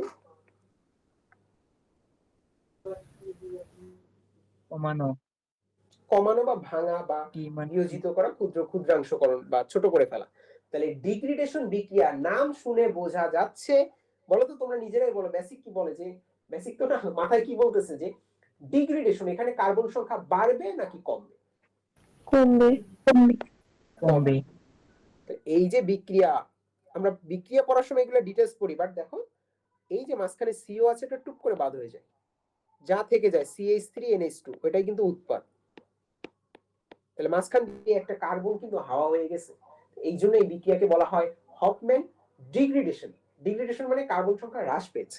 ভাইয়া একটা কোশ্চেন বলেন যে হফম্যান ডিগ্রেডেশন বিক্রিয়া থেকে আমি কিচ্ছু পড়তে চাই না, একটা কোশ্চেন পড়ে যাবে, একটা বাদবে, সেটা আপনার ম্যাট হোক আর ড্যাট হোক। This question is Hofmann degradation বিক্রিয়ায় কি তৈরি হয়? 1 ডিগ্রি অ্যামিন। কি বলেছি? 1 degree amine. Super super important. আবারও বলতেছি, এটা আসবে হাজারী স্যারের অনুশীলনীতে কোশ্চেনটা দেয়া আছে। হফম্যান ডিগ্রেডেশন বিক্রিয়ায় নিচের কোনটি তৈরি হয়? 4টা অপশনের ভিতরে 3টা অ্যামিন দেয়া। সব অ্যামিন কিন্তু অ্যানসার না। অ্যানসারে অবশ্যই কয় ডিগ্রি অ্যামিন হতে হবে? 1 এক ডিগ্রি ডিগ্রি। অ্যামিন। এই জন্য কিন্তু এটা কোশ্চেনটা বারবার আসে যে হফম্যান ডিগ্রেডেশন বিক্রিয়ায় কি তৈরি হয়? বা 1 ডিগ্রি অ্যামিন। তাহলে এখান থেকে এটা মুখস্থ করব যে হফম্যান ডিগ্রেডেশন বিক্রিয়ায় কি তৈরি হয়? 1 degree amine. Next carbyl amine পরীক্ষা। ম্যাথের জন্য এটা হট টপিক, আর বোর্ডে তো আসবেই যে কার্বিল অ্যামিন পরীক্ষায় কি কি তৈরি হয়। তো এটা দিয়ে অনেক কিছু তৈরি হয়। তো এটা 3টা জিনিস তৈরি হয়: প্রাইমারি অ্যামিন, অ্যানিলিন, ক্লোরোফর্ম। এটা তোমার বইয়ের 3 জায়গায় বা 2 জায়গায় থাকার কারণে তুমি হয়তো খেয়াল করো না, বাট অনুশীলনীতে কিন্তু কোশ্চেন আছে। কার্বিল অ্যামিন পরীক্ষায় কি কি তৈরি হচ্ছে 3টাই মনে রাখতে হবে: অ্যানিলিন, ক্লোরোফর্ম আর প্রাইমারি অ্যামিন। এখন যদি ভুলে যাও তাহলে ওই যে জাতীয় ছন্দ ভেড়া এটা আপাকো দিয়ে মনে রাখায়, কারণ কার্বিল অ্যামিন পরীক্ষায় 3টা জিনিস তৈরি হয়, 3টাই কোশ্চেনে আসে। তাহলে 3টা স্টুডেন্ট 2 দিন পর পর ভুলে যায়। তাহলে এজন্য এখানে একটা ছন্দ ইউজ করা যেতে পারে, আপাকো। মানে কার্বিল অ্যামিন পরীক্ষায় কি কি তৈরি হয়? সরেয়াতে মনে রাখানো হয় অ্যানিলিন, পতে মনে রাখানো হয় প্রাইমারি বা 1 ডিগ্রি অ্যামিন, আর কতে মনে রাখা হয় ক্লোরোফর্ম। তাহলে তোমার 3টা জিনিস আমরা কার্বিল অ্যামিন পরীক্ষায় শনাক্ত করতেছি, 3টাই মুখস্থ করতে হয়। কি কি? Primary amine, aniline, chloroform. Super super important. যদি বলো যে ভাই এই পুরো পেজের ভিতরে একটা কোশ্চেন আপনি ফাইন্ড আউট করেন, তাহলে সেটা হবে কার্বিল অ্যামিন পরীক্ষায় কি কি শনাক্ত করি? 3টা: প্রাইমারি অ্যামিন, অ্যানিলিন, ক্লোরোফর্ম। তাহলে দেখো, এটা যদি একবার রিভাইজ দেই: উডস বিক্রিয়া, উডসফিটিক বিক্রিয়া, শুষ্ক ইথার; ফিডেল ক্রাফট বিক্রিয়া, শুষ্ক AlCl3; ক্লিমেনসন বিজারণ বিক্রিয়ার প্রভাবক কি? জিঙ্ক অ্যামালগাম এবং গাঢ় HCl; রোজেনমুল বিজারণ বিক্রিয়ার প্রভাবক প্যালাডিয়াম, বাট যদি বলে প্রভাবক বিষ তাহলে কিন্তু রেডিয়াম সালফেট।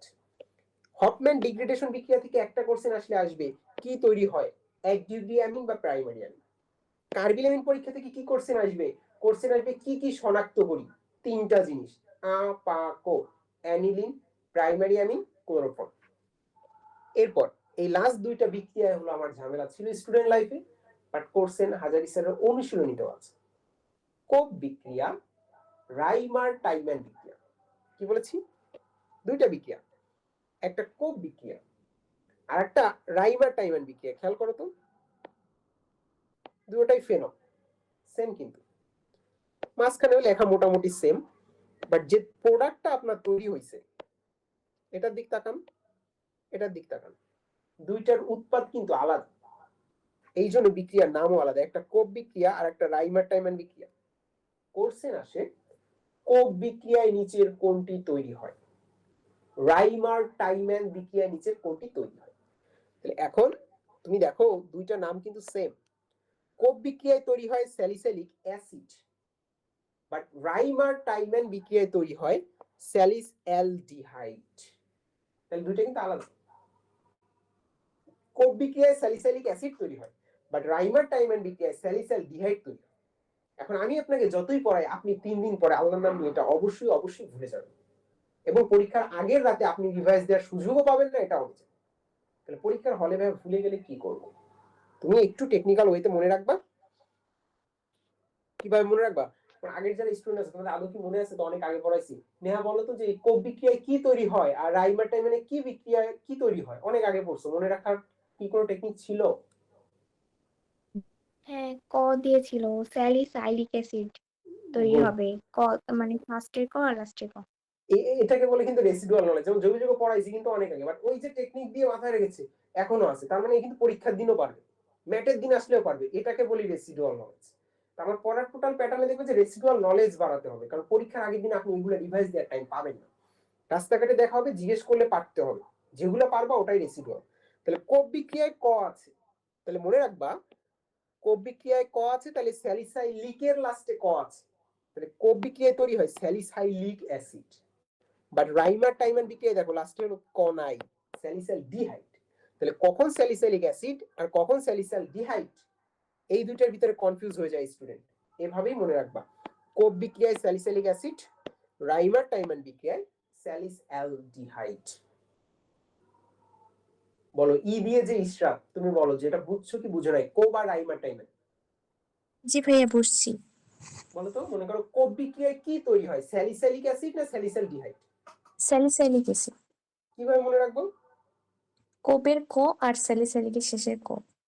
আবার এগুলো স্যারের সামনে বলতে যেও না, স্যার বলবে কেন বলো তো, বলবা স্যার ক এখানে ক আছে ওখানে ক আছে, বাসার ঠিকানা খুঁজে মারতে আসবে। এগুলো আমরা জাস্ট অ্যানসার করার জন্য, কোবে ক আছে, স্যালিসাইলিক অ্যাসিড, রাইমার টাইমান বিক্রিয়া বা স্যালিসালডিহাইড।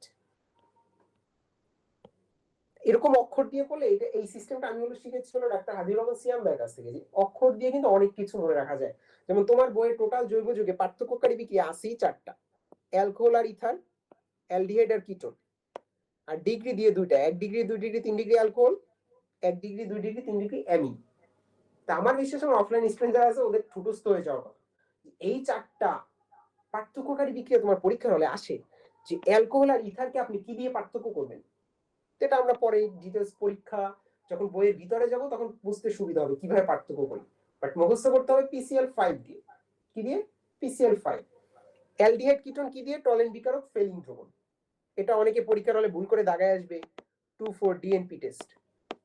এগুলো আজকে টপিক না, এটা আজকে পড়াচ্ছি না, তবে আমি কথা বলতে চাই এটা নিয়ে। 1 ডিগ্রি 2 ডিগ্রি 3 ডিগ্রি অ্যালকোহল, অ্যালকোহলকে কি দিয়ে পার্থক্য করব? আর 1 ডিগ্রি 2 ডিগ্রি 3 ডিগ্রি অ্যামিন, অ্যামিনকে কি দিয়ে পার্থক্য করব, এটা আমরা ভুলে যাই।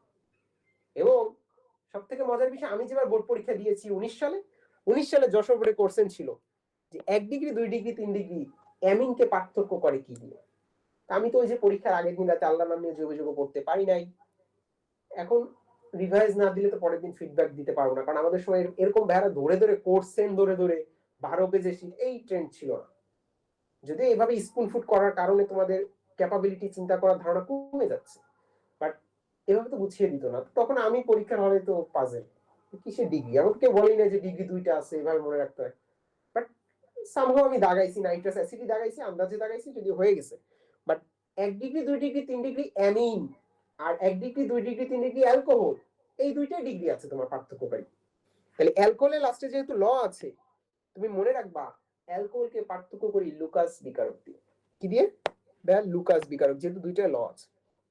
অ্যামিন, অ্যামিনের লাস্টে যেহেতু ন আছে, এটাকে আমরা পার্থক্য করি নাইট্রাস অ্যাসিড দিয়ে, HNO2। হ্যাঁ, এটাই হলো নাইট্রাস অ্যাসিড। তাহলে তোমার মনে রাখাটা সহজ হয়ে গেল, অ্যালকোহলের লাস্টে যেহেতু ল আছে তাহলে এটাকে পার্থক্য করবো লুকাস বিকারক দিয়ে। আর অ্যামিনের লাস্টে যেহেতু ন আছে এটাকে পার্থক্য করবো নাইট্রাস অ্যাসিড দিয়ে।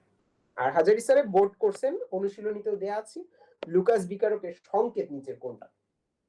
এবং এটা একবার মেডিকেল কোর্সেনে এসেছে, অনাদ্র, আদ্র, গাঢ়, লঘু, এই কথা পেঁচাই 4টা অপশন তৈরি করেছে। তাহলে তোমার এটা স্পেসিফিক পড়ে যেতে হবে, যদি এখানে লেখা নাই লিখতে হবে অনাদ্র জিঙ্ক ক্লোরাইড আর গাঢ় HCl, এটার মিশ্রণকে আমরা বলে থাকি হলো তোমার লুকাস বিকারক। তাহলে মোটামুটি আজকে আর লেন্দি করবো না, বলেছি 12টা ঠিক 12টা 1 বাজে, আমি আর লেন্দি করবো না। আমার কথা হচ্ছে যে যতটুকু পড়িয়েছি আলটিমেট তোমার মাথায় অনেক কিছু ঢুকানো, এটা আমার আজকে টার্গেট না। আমার টার্গেট হলো পড়ানোর সিস্টেমটা তোমাকে গ্রাফ করানো, যে ভাই পিএইচ সিকিউ এর টপিক এক জায়গায় গুছিয়ে ফেলতে হবে, সব জন্য এক প্যাটার্নে পড়ে। জৈব যৌগ এত বিক্রিয়া মুখস্থ করতে পারবো না ভাইয়া, প্লাস মাইনাসে ভাগ করে লিখে ফেলবো ভাইয়া। এমসিকিউ জৈব যৌগের তো খুবই টাফ, বা রসায়নের যে কোনো অধ্যায় মোটামুটি টাফ। তাহলে এগুলো ভাই আমি কিভাবে মনে রাখবো ভাই? এইভাবে 12 পেজের ভিতরে শর্ট করে আনতে হবে। আমি যদি এই 12 পেজ তোমাকে 2 দিন পড়াই দিই, তুমি এই 12 পেজ রিভাইজ দিতে পারবে না 1 দিন বা 2 দিন টাইম নিয়ে? আমরা তো বলতেছি যে এখান থেকে 100% কোশ্চেন কমন, তুমি চেক করো, রিচেক দাও যে বিগত 5-7 বছর ধরে কিন্তু এই শীট পড়ানো হচ্ছে এবং এখান থেকে কমন আসতেছে। না হলে এই শীট তো আমরা চেঞ্জ করতাম, রেকটিফাই করতাম, এখান থেকেই কোশ্চেন কমন। এটা যদিও যা আছে শীটে প্রত্যেক লাইনই কমন, কমন বলতে প্রত্যেকটা লাইন কিন্তু কোশ্চেন, আমরা কোশ্চেন অ্যানালাইসিস করে শীট বানাইছি। যেমন ইভেন দেখো নিচের লাইন শনাক্তকারী বিক্রিয়া, অ্যালকিন শনাক্তকারী হলো অসম্পৃক্ততা পরীক্ষা, এটা আগের বারে ম্যাথ কোর্সে ছিল। কোর্সিন এখান থেকে থাকবে, তুমি একটু শিওর থাকো, সেটা বোর্ড হোক আর ম্যাথ হোক। এটা আমরা মেডিকেল অ্যাডমিশন টেস্টে পড়াই, বাট তোমরা যেহেতু অ্যাডভান্স সব রেপুটেড কলেজ, সেটা রাজশাহী বলো বা তোমার সৈয়দপুর বলো বা ঢাকা নটরডেম বলো, সবই তোমরা রেপুটেড কলেজের স্টুডেন্ট, সবাই মেধাবী। তোমাদের এগুলো আগে থেকে অ্যাডাপ্টেড করতেছি আমরা, যে ওই সময় গিয়ে যেন 11th আওয়ারে বললো না যে ভাই একদিনে কিভাবে পসিবল। একদিনে আসলেই পসিবল না, আগে থেকে যারা পড়েছে তারাই আলটিমেট পারে। তাহলে আজকে আমি আর লেন্দি করবো না, দু একজনকে আমি শুধু এই টেস্টটা থেকে একটা দুটো কোশ্চেন করবো, না পারলে সমস্যা নেই। ক্লিমেনসন বিজারণ বিক্রিয়া থেকে কোশ্চেন করবো, বিক্রিয়ার দিকে তাকাও সময়। শাহরিয়া তুমি কি আসো? শাহরিয়ার বাইরে থাকলে শাহরিয়ার বাইরে কোশ্চেন করতাম।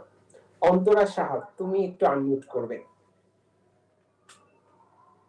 জি ভাইয়া। তুমি আমাকে অ্যান্সার দিবে ক্লিমেনসন বিজারণ বিক্রিয়ার প্রভাবকটা আসলে কি ছিল? জিঙ্ক অ্যামালগাম আর গাঢ় এসিড। গুড।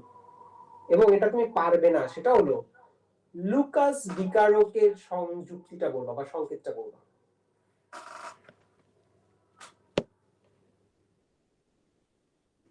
পারবা এটা? গাঢ় এসিড হচ্ছে। আর একটা অনাদ্র কি জানা ছিল? অনার্য জিঙ্ক ক্লোরাইড। গুড, অনাদ্র জিঙ্ক ক্লোরাইড আর গাঢ় এসিড। তো মোটামুটি সবাই এরকম পারবে, হ্যাঁ, প্রবলেম হওয়ার কথা না। আর একজন ছেলেদের ভিতরে আরাফাত ভাই, তুমি কি আছো?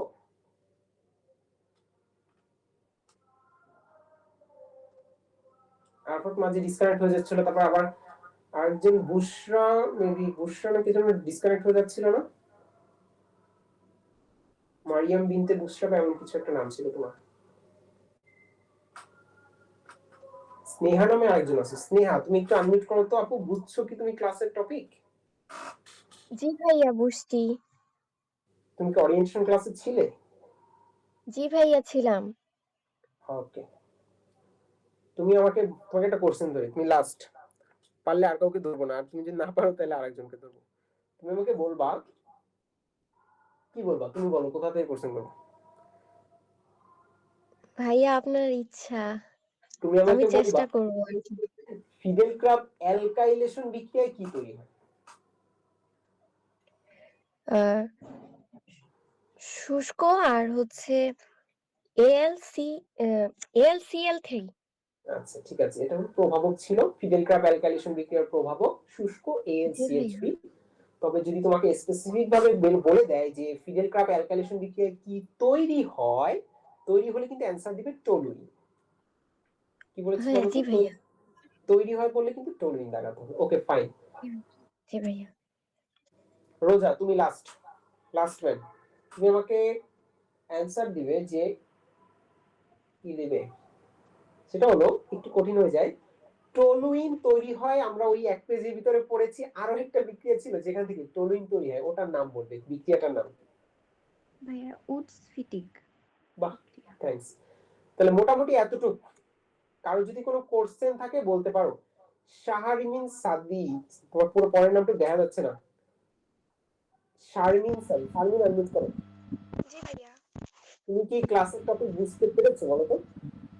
বুঝতে পেরেছি। ওকে, মিউট করো। পাওনা বলো যে তুমি ক্লাসের টপিক বুঝছো কিনা। জি ভাইয়া বুঝছি। ওকে, না বুঝলে তো ব্যাস সৌজন্যতার খাতিরে তো বলাই দরকার যে বুঝছি, এতদিন ধরে পড়াচ্ছেন। আঙ্কেলের আইডি দিয়ে জয়েন করেছো হামিজ উদ্দিন, আঙ্কেলের নাম। তুমি আপু তোমার নাম এবং কলেজটা একটু কাইন্ডলি আমাকে একটু মনে করিয়ে দিবে। ভাইয়া আমার নাম আখি, আখি, সৈয়দপুর লাইন। ওকে আখি, তুমি কি ক্লাসের টপিক বুঝতে পেরেছো? জি ভাইয়া। আমি কি একটা কোশ্চেন করবো ওই লাস্টের টেস্ট থেকে? আচ্ছা। তুমি আমাকে বলবা, সুপার ইম্পর্টেন্ট, হ্যাঁ, অফলাইন ডিগ্রিগেশন কি তৈরি হয়? 1 ডিগ্রি অ্যামিন বা প্রাইমারি অ্যামিন। বাহ, থ্যাঙ্কস। বলো তো 1 ডিগ্রি অ্যামিন বা প্রাইমারি অ্যামিন শনাক্ত করি কোন বিক্রিয়া দিয়ে? একটা টেস্টের নাম ছিল, কঠিন হয়ে যায়। তিনটা জিনিস শনাক্ত করি, তার ভিতরে ছিল ওপেন কোশ্চেন। আচ্ছা ওপেন কোশ্চেন বলো যে প্রাইমারি অ্যামিন শনাক্ত করি টেস্টের নাম। Nitrous acid. প্রাইমারি অ্যামিন কি কি দিয়ে শনাক্ত করি না? Carbylamine পরীক্ষা। কার্বিলামিন। মিথি বলছো কার্বিলামিন পরীক্ষা। কার্বিলামিন পরীক্ষা দিয়ে আপাতত তিনটা জিনিস অ্যানিলিন, ক্লোরোফর্ম, প্রাইমারি অ্যামিন তিনটা জিনিস শনাক্ত করি। তো ওকে ফাইন, আজকে আর লেন্দি করবো না ইনশাআল্লাহ। নেক্সট ক্লাসে আবার দেখা হবে। আর তোমাদের যদি পার্সোনাল কোনো সমস্যা থাকে, তোমাদের তো অলরেডি একটা মেসেঞ্জার গ্রুপ আছে, ওই গ্রুপে তোমরা প্রবলেম শেয়ার করবে। আর ক্লাস রিলেটেড হোক বা ক্লাসের বাইরে হোক, দেখা গেছে পড়ি না পড়ি এগুলো নট ম্যাটার। আমি শাহরিয়ার ভাই যথেষ্ট কোঅপারেটিভ। হ্যাঁ, তোমরা হয়তো আমাদের সাথে পার্সোনাল ভাবে পরিচয় যাদের নাই তারা বুঝতে পারতেছে না। এনি প্রবলেম, সেটা এইচএসসি রিলেটেড হোক, অ্যাডমিশন রিলেটেড হোক, পারিবারিক সাংসারিক কলহ হোক, যাই হোক, তুমি ফ্রাঙ্কলি বলবা যে ভাই এই টপিক বুঝতেছি না, আপনি একটু বুঝাই দেন। কে কার স্টুডেন্ট না স্টুডেন্ট এগুলো ম্যাটার না। তুমি দরকার হলে বলবা যে ভাই আগের দিন পড়ালেন পিএইচ বের করা, আমি তো টেস্ট পেপার সলভ করতে গিয়ে এটা মিলাতে পারলাম না। এখানে সমস্যাটা কোথায়? আপনার সমস্যা না টেস্ট পেপার সমস্যা, নাকি হাজারিসের সমস্যা? এগুলো তুমি ফিল ফ্রি টু আস্ক, যে কোনো সময় জিজ্ঞেস করবে। তাহলে আজকে থ্যাঙ্কস সবাইকে, অনেকক্ষণ ধৈর্য ধরে বসেছিল। ইনশাআল্লাহ নেক্সট আমি আরেকটা ক্লাস নিব, ক্লাসে বাকি টপিক কভার করব। আর আমাদের শর্ট সিলেবাসের বাইরে কেমিস্ট্রির যে 3টা অধ্যায় আছে, ওই 3টা অধ্যায় আমরা শুরু করব, তার সাথে শারীরিক বা বায়োলজি শুরু করবে। ইনশাআল্লাহ 26 তারিখ তোমাদের পরীক্ষা, জুনে মোস্ট প্রবাবলি। তাহলে সেই হিসাবে শর্ট সিলেবাস শেষ করে, শর্ট সিলেবাসের ভিতরে যেগুলো আছে আমরা এইভাবে কনসাইজ করে দিলে ইনশাআল্লাহ পড়া গুছিয়ে যাবে। আল্লাহ হাফেজ সবাইকে, এন্ড করে দিলাম। হ্যাঁ, আর কোনো প্রবলেম থাকলে গ্রুপে জানিও। শাহরিয়ার এন্ড করে দিও। তাওহিদ, হ্যাঁ শাহরিয়ার, আমি এন্ড করে দিচ্ছি। আর তোমরা যারা আজকে জয়েন হয়েছো, তোমাদের আমাদের কি এটাই ফ্রি ক্লাস লাস্ট? তাওহিদ, তুমি কি আরেকটা ক্লাস নিবা নাকি? যদি ওরা ইন্টারেস্টেড থাকে, কারণ মনে করো আজকে আমি আচ্ছা, টপিক স্কিপ করছি, ওরা যদি ইন্টারেস্টেড থাকে গ্রুপে, তোমরা তাহলে কি ইন্টারেস্টেড যারা আছো এখানে, তোমরা কি চাও ভাইয়ার আরেকটা ক্লাস করতে? আবার সামনে কি বলবে যে ভাই চাই না? জি ভাইয়া। ভাইয়া 100%। আচ্ছা, তো ঠিক আছে, আমরা দেখি গ্রুপে একটা পোল দিব। তোমরা যারা যারা আমাদের গ্রুপে অ্যাড নাই, একটু কাইন্ডলি মেসেজ দিবা, আমরা গ্রুপে অ্যাড করে নিব। আর আমরা আমাদের পেইড ক্লাসগুলো খুব তাড়াতাড়ি শুরু করব ইনশাআল্লাহ। তো আমি গ্রুপে হচ্ছে তোমাদের একটা পোল দিব, তোমরা ওখানে আগে প্রথমে ভোট দিবা যে কে কে আসলে ইন্টারেস্টেড আমাদের কোর্সটাতে। এবং গতবারের যে আমাদের প্রি মেডিকেল কোর্স ছিল, সেটার থেকে কিন্তু এই কোর্সটা একটু আলাদা হতে যাচ্ছে, একটু না অনেকখানি আলাদা। কারণটা হচ্ছে যে আগের বার আমাদের তাওহিদ ভাই আমাদের সাথে ছিল না, এবার তাওহিদ ভাই আমাদের সাথে আছে। এবং আমরা চেষ্টা করব, এখানে আমরা চেষ্টা করলাম যে তোমাদেরকে কিভাবে পড়তে হবে, কিভাবে আগাতে হবে সামনের অংশটা, সেটা তোমাদের সাথে রিপ্রেজেন্ট করার। কিন্তু সামনের ক্লাসগুলোতে আমরা বই ধরে ধরে পড়াবো। এখন হয়তো ভাবছো যে আমাদের তো টেক্সট বই, ভাই ওই দিন বললো যে টেক্সট বই প্রথম পড়তে হবে, প্রথম কথা হচ্ছে টেক্সট বইয়ের দাগানো লাইন পড়তে হবে। তো আজকে টেক্সট বই পড়া হইলো না। তো এইটা ভাবার কোনো কারণ নাই, কারণ আমাদের পরবর্তী ক্লাসগুলো আমরা টেক্সট বই বেস থাকবে, সাথে এরকম মাস্টার কিছু নোট থাকবে। তো আশা করি তোমাদের কোনো প্রবলেম হবে না। তো তোমরা যারা যারা ইন্টারেস্টেড তারা অবশ্যই পোলে ভোট দিবা।